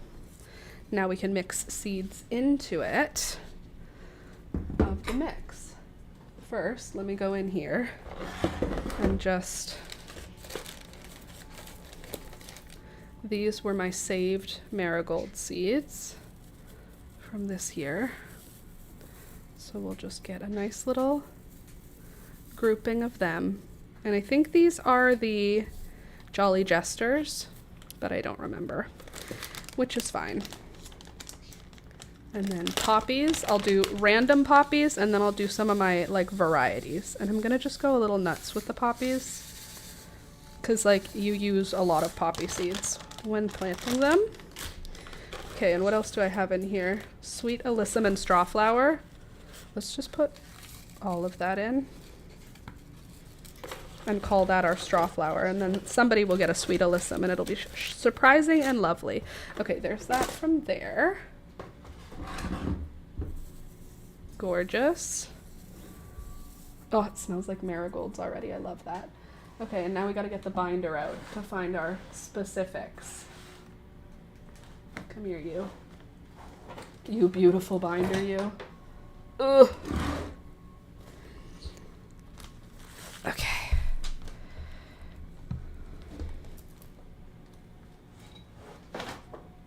Don't fall over the other binder. I still have Candace's binder as well. Well, maybe if you didn't drop them. Okay. Let's try not to make a mess here today. Shall we? Thank you. Okay. Here we go. So, let me go into Laura's greens mix. I want to give you guys some of that. Hot peppers, minutina lettuce, hummingbird mint, scarlet globe radish, plantain, cypress vine, gaillardia, celosia, malva.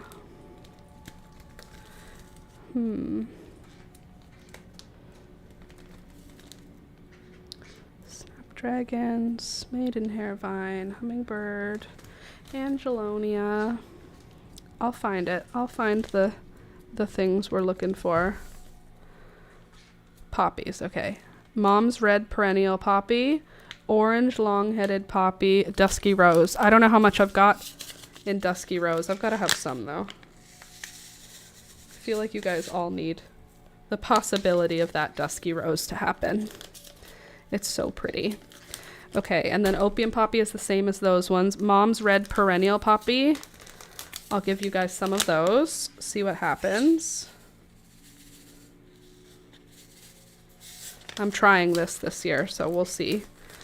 Amaranth, Love Lies Bleeding, of course. Do I really only have this much? That's crazy. Amaranth makes so many seeds. I'm surprised I didn't save more. Guess I didn't really need to. I only need a few. Because next year I'll have 1,000,000 seeds. Amaranth Coral Fountain.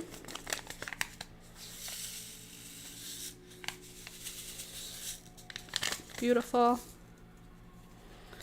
And Amaranth Velvet Curtains. These ones were so pretty. Oh, the seeds are so pretty too. They're like so shiny and black. And it makes me want to just eat them. Amaranth Green Spike Pink. This one is edible. I mean, they're all technically edible, but my mom grew this one as a food. Okay, and then Cleome Pink. You got it. Pink Cleome. Why are there so few seeds here? Next year I'll have to collect pink Cleome seeds. I only need a few. So you guys can have the rest. Okay. Celosia spicata. Oh, you guys need this one. We all need to be growing this one together. The Celosia spicata. I only need like some of them. That one is a good mix. The spicata. Okay, and Celosia spicata flamingo as well.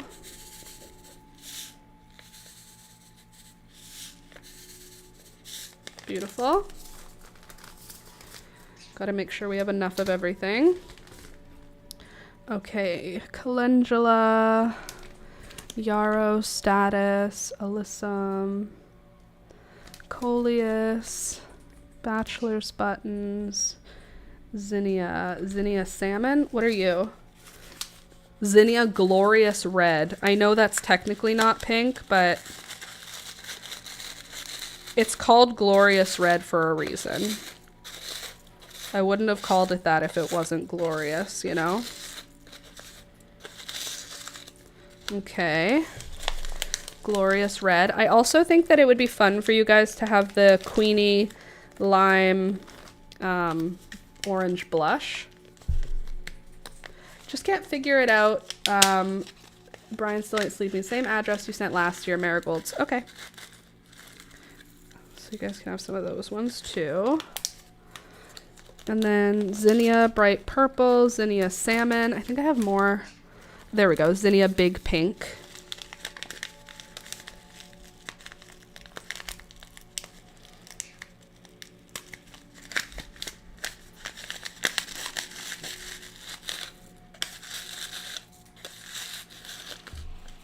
That's good. Okay. Gorgeous, gorgeous. Scabiosa. I think we should probably have some scabiosa because they were fun and I enjoyed them. So I think you'll enjoy them too. I have enough. You guys can have an entire packet. Lovely. What else do we have? Straw flowers. Here we go. Straw flower mixed and straw flower assorted. We love that. And then this one.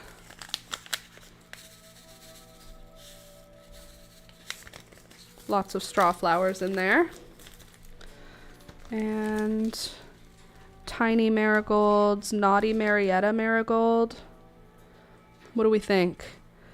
Or red with the gold outline. Naughty Marietta is so pretty. I should have some of those. Naughty Marietta was one of my favorites. I also love the red with the gold outline though, so I'm going to give you guys some of those. They're gorgeous, and I always grow them. And I've got lots. Happy to share. Okay, what do I have here for Cosmos? Okay, it looks like I have a really good amount of Picotees. So you guys can have some of my Picotee Cosmos. I don't think I have very much of my Apricotas or my Zinnias. I think I'm down to like 5 or 6 seeds, unfortunately. So I don't think I can share these ones. You can have some. A little surprising amount, you know? See what happens. And Zinnias, I know I only have like 3 or 4 left, so I'm not giving you guys any of those. Cosmos White, Cosmos Dazzler. Scabiosa we did. Zinnia we did. Bachelor's buttons are kind of meh, like in terms of exciting, interesting. Status is hard. Larkspur, Celosia we did. Celosia we did. Poppies and Amaranth. These are wildflowers, so I'm not going to do those for you guys because I don't think it'll matter to you. Pretty grasses. Echinacea, but that's a perennial. Malva, basil, hot pepper, catnip, beans, calendula, amaranth. Oh, I should add some of these in. I just got these seeds, but I think they'll be a lot of fun. I need to keep some of them for me. And Iceland poppies I need to keep because they are not going to work very well. Calendula. Everybody likes calendula. Let's give some calendula, don't you think?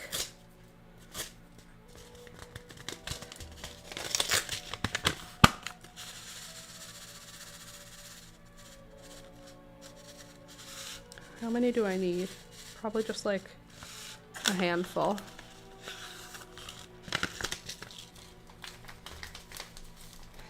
Good. Okay. Oh, I forgot to check what the smoke thing is. The prairie smoke. Ooh, giant marigold from the seed swap. You guys can grow it with me, and it'll be a surprise for both of us. Someone else's marigold. Giant, what color? Yellow and orange. Bushy annual, it says. Okay. We've got coneflowers. We've got stevia, coreopsis, bergamot, lavender. There's already seeds falling out of here. Okay, I think that's good. Do I remember all the things that we did? No. No, I don't. But that's okay. It's a pink and yellow mix. It's almost exclusively pink and yellow flowers. A bunch of seeds just fell out of here. Where did they fall from? You'll never know. Ugh. Okay, binder back in place. Ugh. Okay. Then I'll just sweep these seeds that fell. So there's really some surprises because these might not be what we picked. Ta-da! Here's our seed mix. Looks good. Looks like there's a lot of seeds in it, which is great. We love having lots of seeds to choose from. And then I'm going to need, I don't think I'm going to write down what's in them on the individual packs because that seems like too much for me.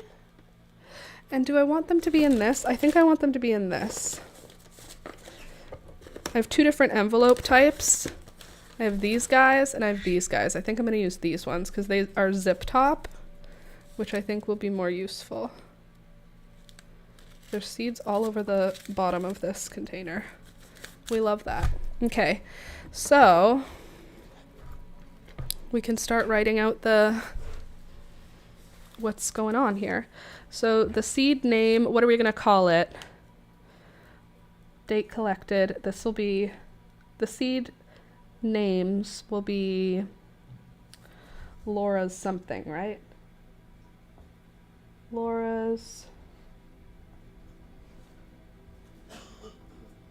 pink.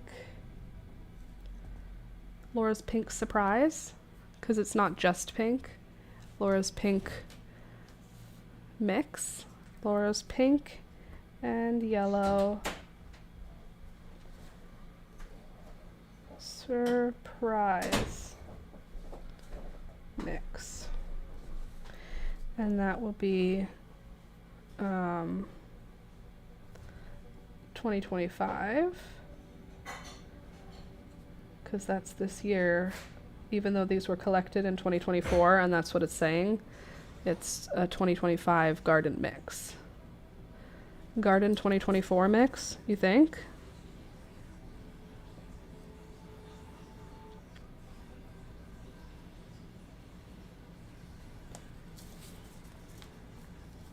Let's see.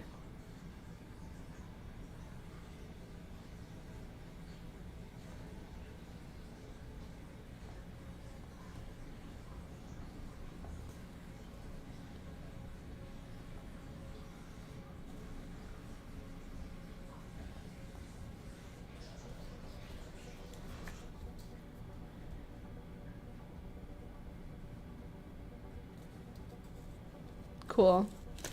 Laura's 2024 mix, annual flowers, and then growing notes, pink and yellow,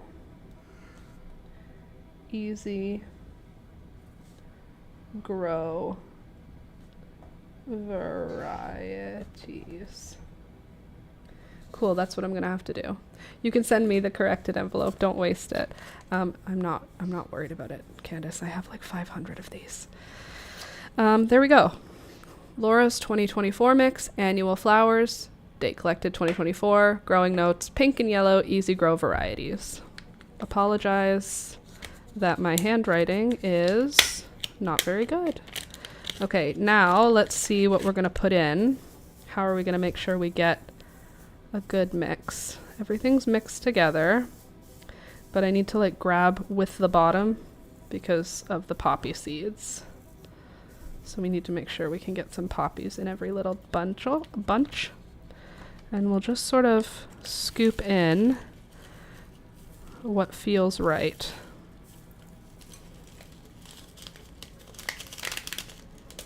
That feels right. That's like a good amount of seeds. It's probably enough for a garden, I think. Maybe a little more.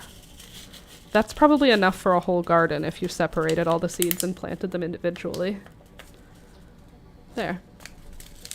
One seed pack, and it's still flat enough that I can pack it in an envelope, which means it doesn't cost me as much to ship to you, which is good because, oh my God, last year it was like $60 or something. I don't know. I just made that up. It was a lot. I remember being like, that was expensive, but also it's worth it. I'm not complaining. Laura's 2024 mix.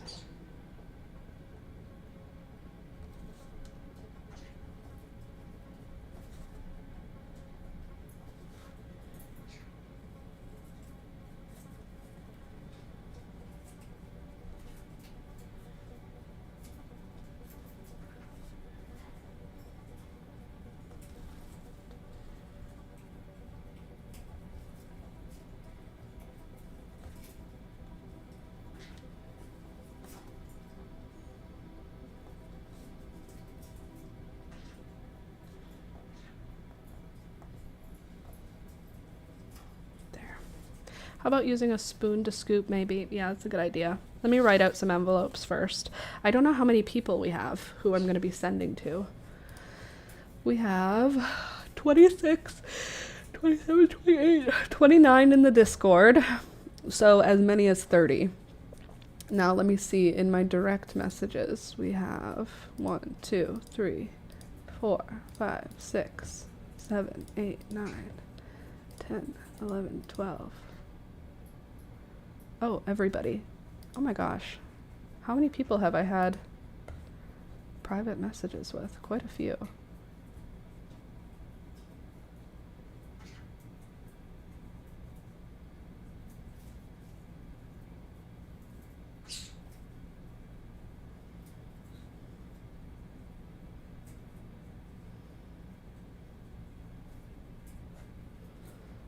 Okay. Sorry, I got distracted in my private messages. How about using a spoon to scoop? That's a good idea.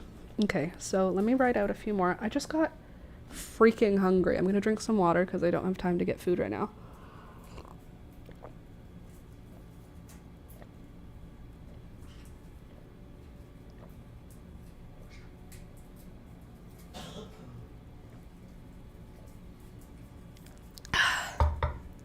Chug. Okay. Oh God, my hair, you're seeing my bad roots. That's what I've been bending over for you. Apologies. Let's try and tilt you this way so that I can bend over without being in the camera. Laura's. Thank you, Candy. Laura's 2024 mix. Annual flowers 2024 pink and yellow easy grow varieties. This pen is not doing it for me right now. I need a different pen.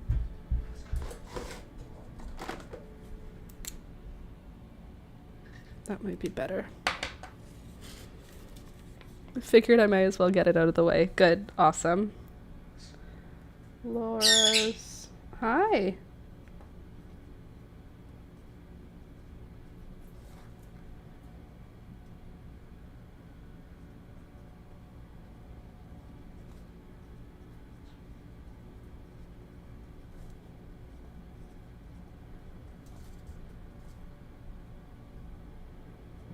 Pink and yellow.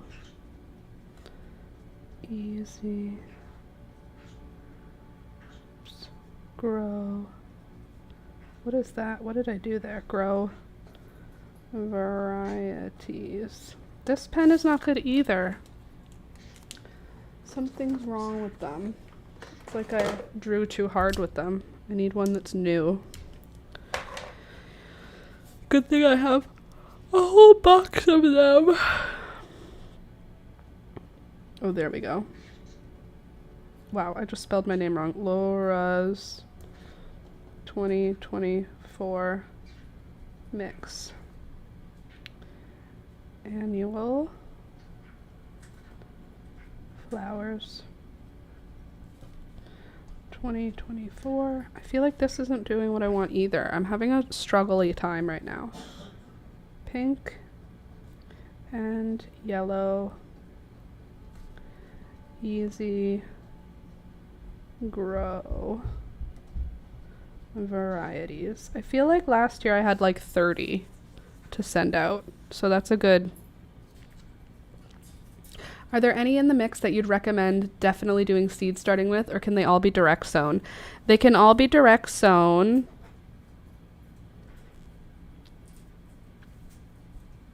Nope, they can all be direct sown. I don't think I did anything difficult. The only ones that might be a little slow to start would be the marigolds, because they're like a hot weather plant, but they'll start. They will make flowers. It'll just be, usually they say start 6 to 8 weeks in advance with marigolds, but I had luck direct seeding last year, so you can definitely direct seed them. Literally, seeds are just coming off of me. Laura's 2024 mix. What I'll do is, rather than writing them all down on the packets, I'll write them down. I should write them down now because we have them in our head. I just did it, so I can write them down now for this. Okay, so we did straw flowers, amaranth. We did coral, fountain,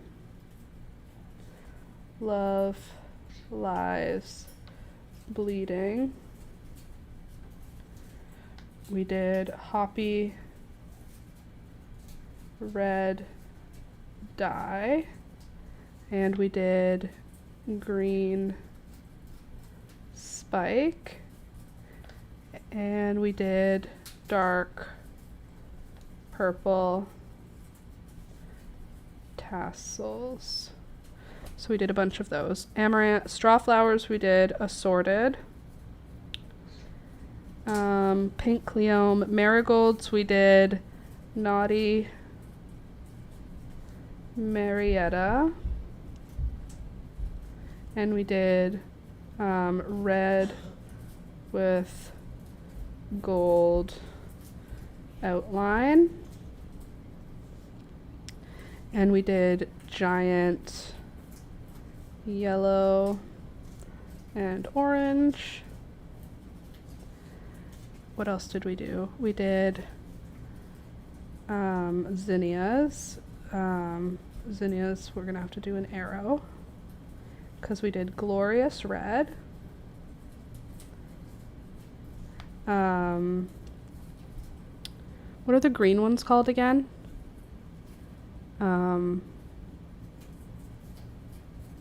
There's a name that I don't remember right now. The green ones. You can always look back through the stream to see what you put in. Yeah, but I won't do that, so oops. Queen lime, thank you. Queen lime blush / orange, because I don't know. Then we also put in salmon. And did we put fuchsia? No, but we put big pink. Okay. And then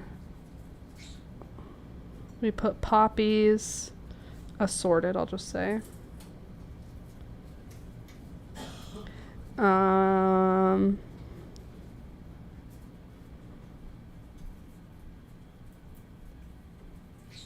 Anybody remember what else we used? I would have to go back through my book to look at the pages again. What seeds are in here? I see zinnias and marigolds. I see tons of poppies. Oh, calendula. We did calendula. Oh, thank you. There you go. You wrote it already. Calendula. Look at all these poppy seeds that just get on my hands. Oh, we did a bunch of Celosia spicata.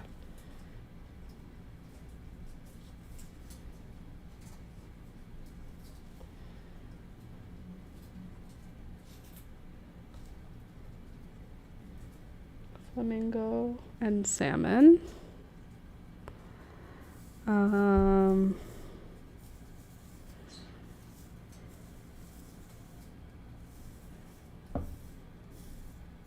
looking at the seeds like I'm gonna remember. There's lots of poppy seeds. What other tiny seeds are there? Of the big seeds, I just see zinnias, marigolds, and calendula.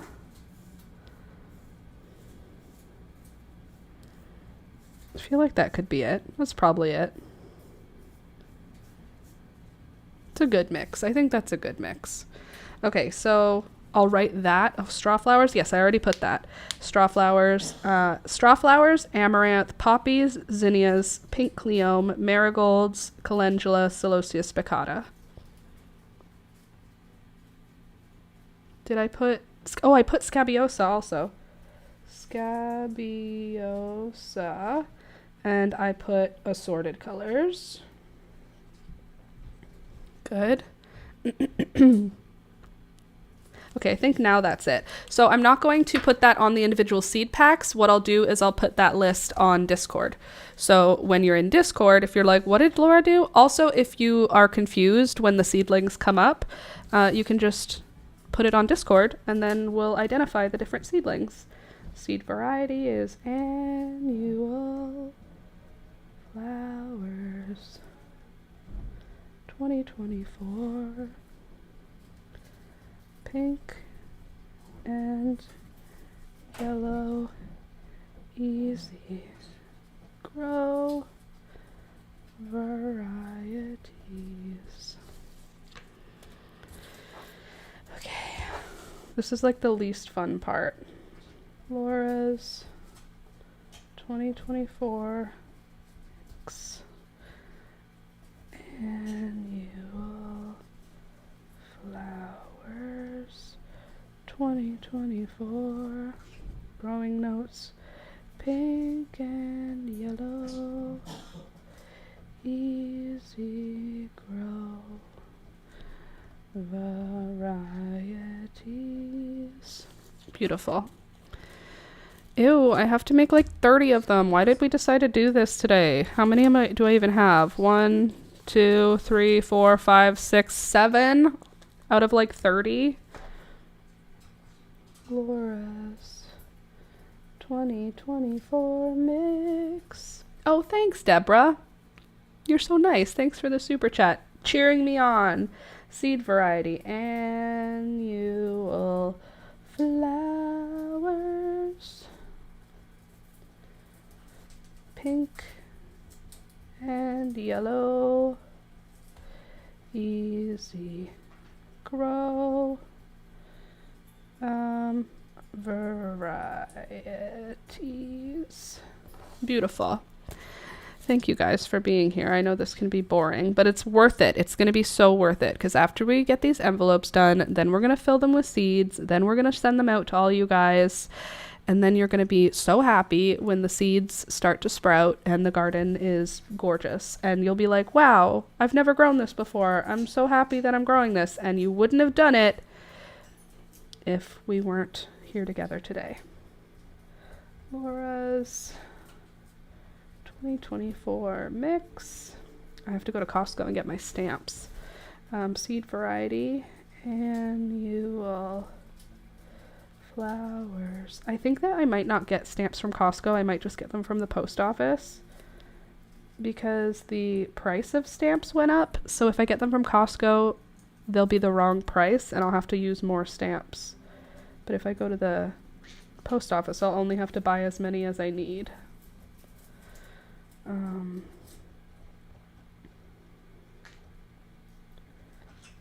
Remember when a stamp was a stamp and it didn't matter where it was going? It was one stamp equals one stamp. Now it's like one stamp equals 90 cents. So if it costs $1.50 to get where you're going, you have to use 2 stamps. And they don't give you change. You know what I mean?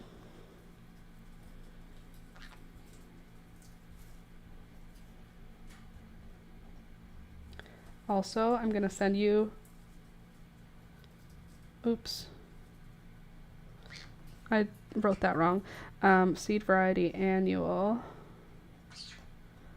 flowers. I'm going to be sending you a bunch of stickers as well, because I have so many stickers and I separated a bunch of them that I'm like definitely wanting to send to you guys. I was organizing my stickers yesterday because I have a problem. And look at how cute some of these are. Look at it. It's a hummingbird. Look at this one. It says, love you. Envelope. Look, a magical fairy wand. Good vibes. Look at this bumblebee. I almost stuck it on my phone, but it's winter, so it doesn't make sense. How cute is this bumblebee? Come on.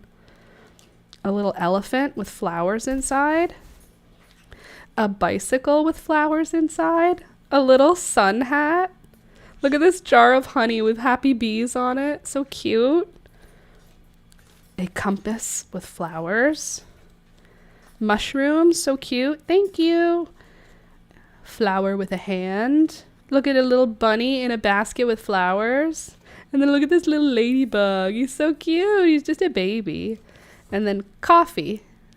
So these are just some of the many stickers that I have. I just sorted these ones out as for sure I want to send these ones out because I thought they were so cute or pretty. So stickers also come when you get your flower seeds sent. Pink and yellow. Easy grow mix. So adorable. Deborah, I agree. It is adorable. And they are going to be very cute, and they're going to be a lot of fun. And you could stick them in your journal. And if you don't have a journal, get a journal.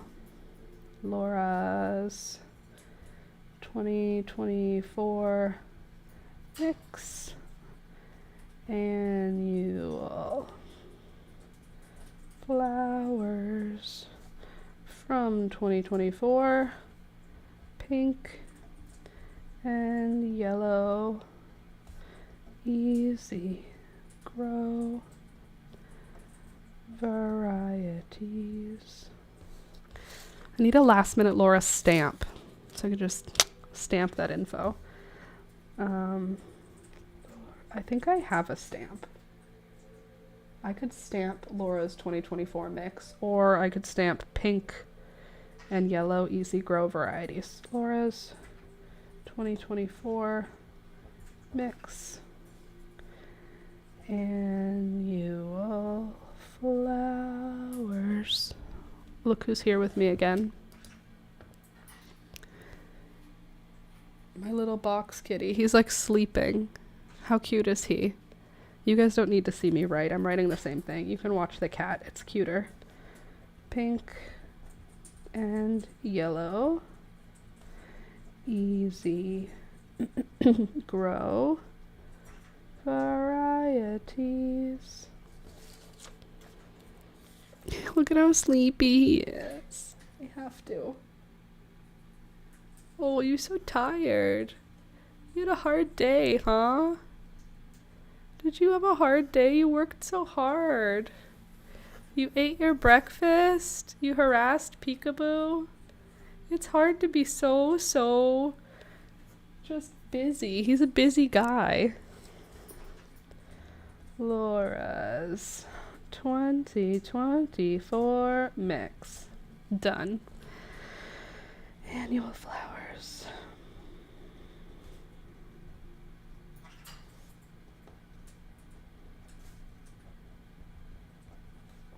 Pink and yellow. Easy grow varieties. So if you want me to send you seeds, if you're just showing up late and you're like, what is she doing?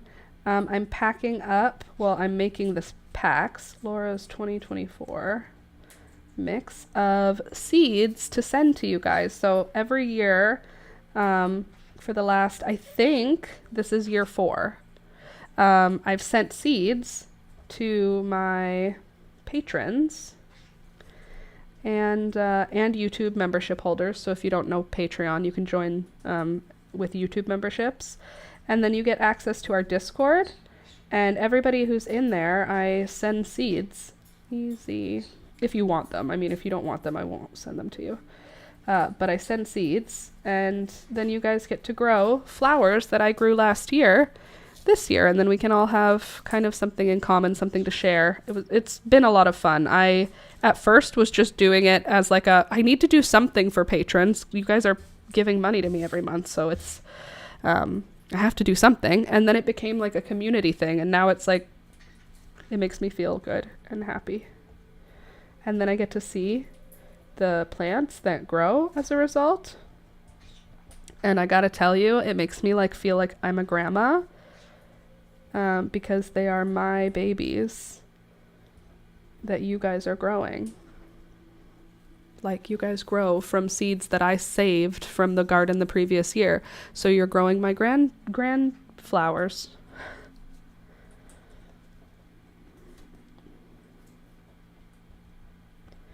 And it does something for my soul. So I like it. And maybe you get to grow something you never grew before. And then you get to save seeds and share them with your friends. And then we all have a garden. I think it started the year after we got married. Or the year after we were supposed to get married. We didn't get married. The year after our wedding, because I had wedding favors, and my wedding favors were seed packets. So we were supposed to get married in 2021. So we did it for 2022, 2023, 2024, and now 2025. So this is our 4th year.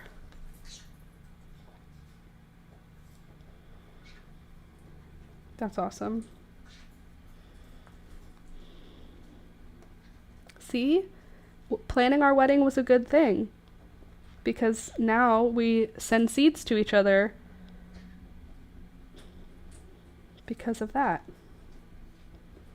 It wasn't all bad.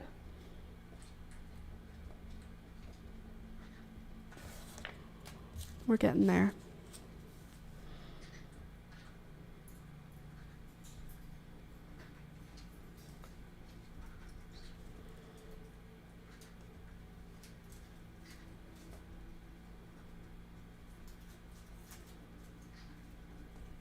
So groggy.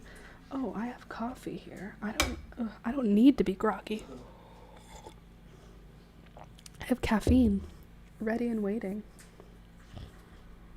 2024 growing notes, pink and yellow. Easy grow varieties. How many do I have now? I have 1, 2, 3, 4, 5, 6, 7, 8, 9, 10, 11, 12, 13, 14, 15, 16, 17. So 18, 19, 20. Let's get up to 20 for today. And that way we'll be set with at least a good starting point for how many envelopes. Laura's 2024. Thank you. Mix. Thank you. Kiss. You're so cute.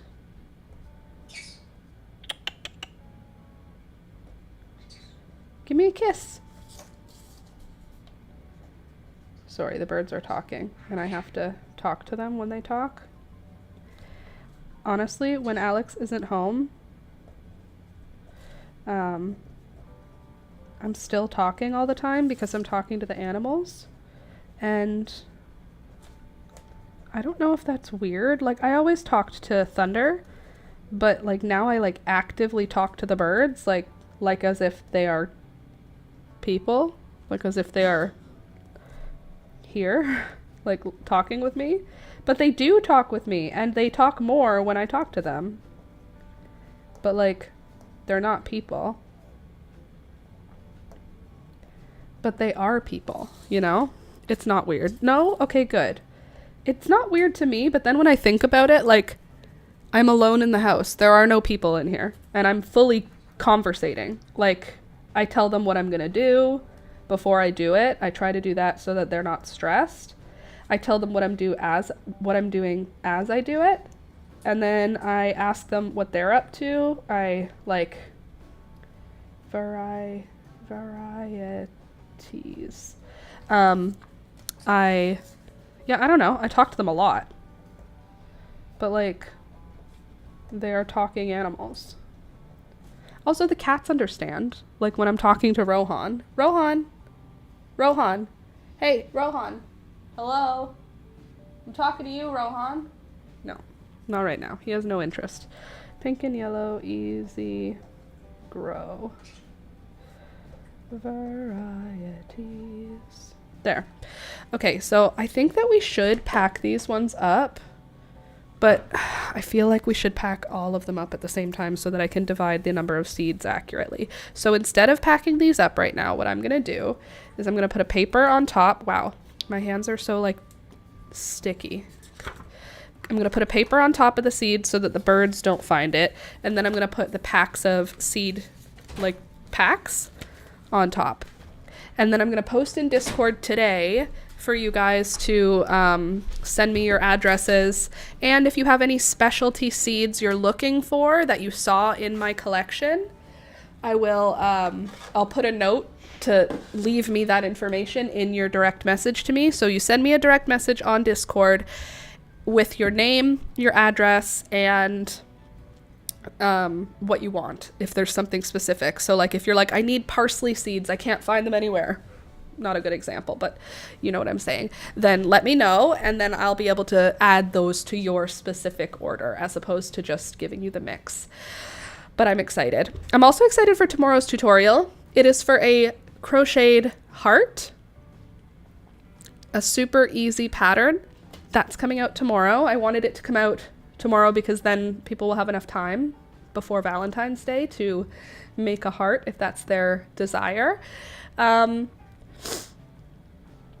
What else is there to say? So that'll be coming out tomorrow.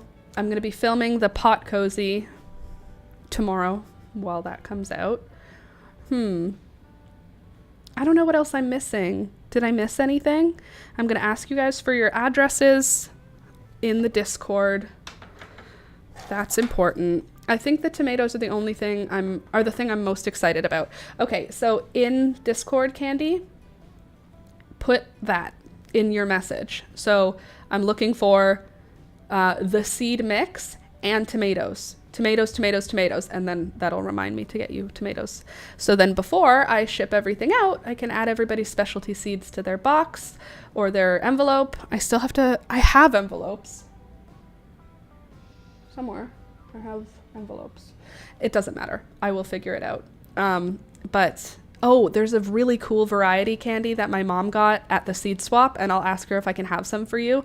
They're cherry tomatoes, but they're green, but they're two kinds of green. So they're dark green and light green, and they have like they're a West Coast seed. One second, I'm gonna find them because they're so cool. West Coast seeds. They're a tomato variety, and they're so neat. Vegetable seeds, tomats, where are you?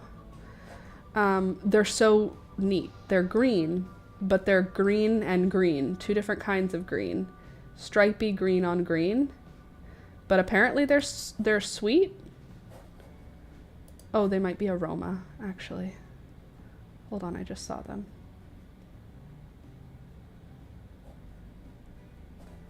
Load more. One sec. Okay. They might be that one. Okay, they must be that because they're the only green ones that they have. I don't think those are them. I'll have to ask my mom. I don't know what they were called, but this doesn't... They're not this, but they are like this, where there's like the dark green and light green. They were more like a grape tomato shape. This is not the right tomato. But maybe it isn't available anymore. But it's green on green with like dark green lines on a light green tomato. But apparently that's what it's supposed to look like when it's ripe. And apparently they're sweet. It says, a rich taste commonly described as sweet with a complex zing. Pretty interesting. I don't have any striped tomatoes yet. Oh, if you don't, that's good to know because my mom has a couple varieties of striped ones. She also has black ones, which are cool. The striped ones were actually my favorite last year, the striped cherries. I want to see if they have them on West Coast. I don't think so. My mom has like heirloom seeds from people, but the ones that I like are a cherry tomato, but they look like this, like red and orange. They're so tasty. And then she also has black ones if you're interested. I don't like the taste of these ones at all. They're like low acid, but they're very... It says clean and clear, reminiscent of plums with slightly acidic sweetness you'll only find in homegrown tomatoes. I don't like the flavor of these ones at all. Like I leave them on the vine. That's how I feel. But my mom grows them because they're pretty. Which can't fault her for that because that is literally why I grow most things. I don't have any striped tomato. Laura, tomatoes fresh grown are so good. Yes, homegrown fresh tomatoes are the best tomatoes regardless of the variety. I believe that and I agree with that. However, if it's the middle of summer and the tomatoes are heckin' prolific and they're everywhere, I'm gonna be choosy. When there's a million types of tomatoes available, I'm way more choosy. If I have no choice, I'd probably eat those black tomatoes. But when I have what are they called? Bumblebee Sunrise is the one that I like the best. Those are my favorite cherries. Bumblebee Sunrise. They're a cherry tomato that is striped. Here's what they look like. Bumblebee Sunrise. They're the best cherry tomato I've ever had. And they all look pretty. Like every single tomato has like this pretty stripy. I don't know if my mom has those seeds, but I'll ask because those are my favorite. Only got one last year that I was able to eat, but I managed to save some seeds before the snow got from my black cherry. Okay. Well, you let me know in the Discord when you private message, and I will include those things because it's fun. Oh, I'm so excited for seeds. I'm so excited to start my seeds. It's not time yet, but it'll be time soon. And then I will send them out to you and we'll all grow our gardens together. Everything behind me is going to look different though, because I'm going to have to move all of these plants to a different area in order to put my grow lights here. It's a lot. It's going to be a lot. It's going to be worth it. And I'm going to really enjoy having a garden, but March and April are kind of hellish because there's no room and I have to have grow lights to start my seeds because I don't have enough like sunlight or a greenhouse. So I have to start my seeds indoors with grow lights, and it is rough. It's worth it, but it's rough. But it's worth it, but it's rough. So all good. It'll be fine. So we don't have time to start right now. We have to wait until March. We have to try and wait for as long as possible. And we will. And then we'll have a beautiful garden. And I'll show you it. And you'll be so happy to see it because it's so lovely to have a big garden. Hopefully this year I can get some more garden bed shapes. Because right now I have a good amount of size. And I do have a good amount of growing space. But I would like more. There's never enough, right? There just is never enough. Anyway, friends, I know you feel it coming. I'm going to head out now. It was lovely to see you. I hope you had a good Monday with me. Don't forget, tomorrow I have a new tutorial coming out for a granny square heart shape, which you can use as an applique, or you can make a whole bunch of them and stitch them together with granny squares on the outside of them. Lots of options for that. But that's coming out tomorrow, so check it out when it comes out. If that's not interesting, come back on Wednesday. Because like I said a million times before, Monday, Wednesday, Friday, we get together from 9 a.m. until 12 p.m. and we all have a good time together. So come back and we'll continue working on this cat bed to try and get this cat to be in any other container other than a box. Hey?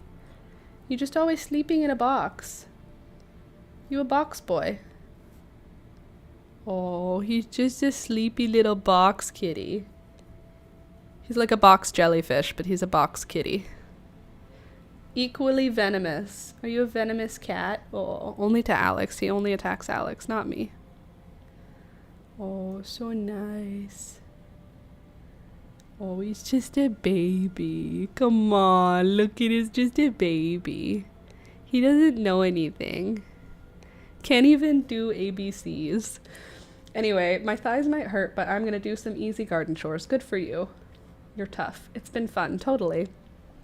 Put the box in the bed. That's a good idea. Make the bed big enough to surround the box.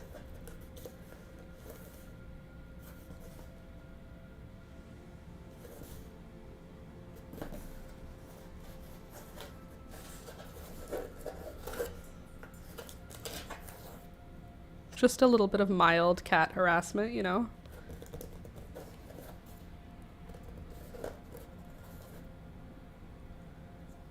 I'll hold your tail for you, sir. Okay. Thank you so much for being here. Don't forget to click the thumbs up button on your way out. Subscribe if you're new. And I'll see you guys next time. Thank you for everyone supporting the channel. You guys are awesome. Here's the list of everyone who's going to be getting seeds this year. If you want seeds and you want to join, click the links in the description box down below to join, and you can be one of the people who get seeds in a couple of weeks. Okay, love you. Bye.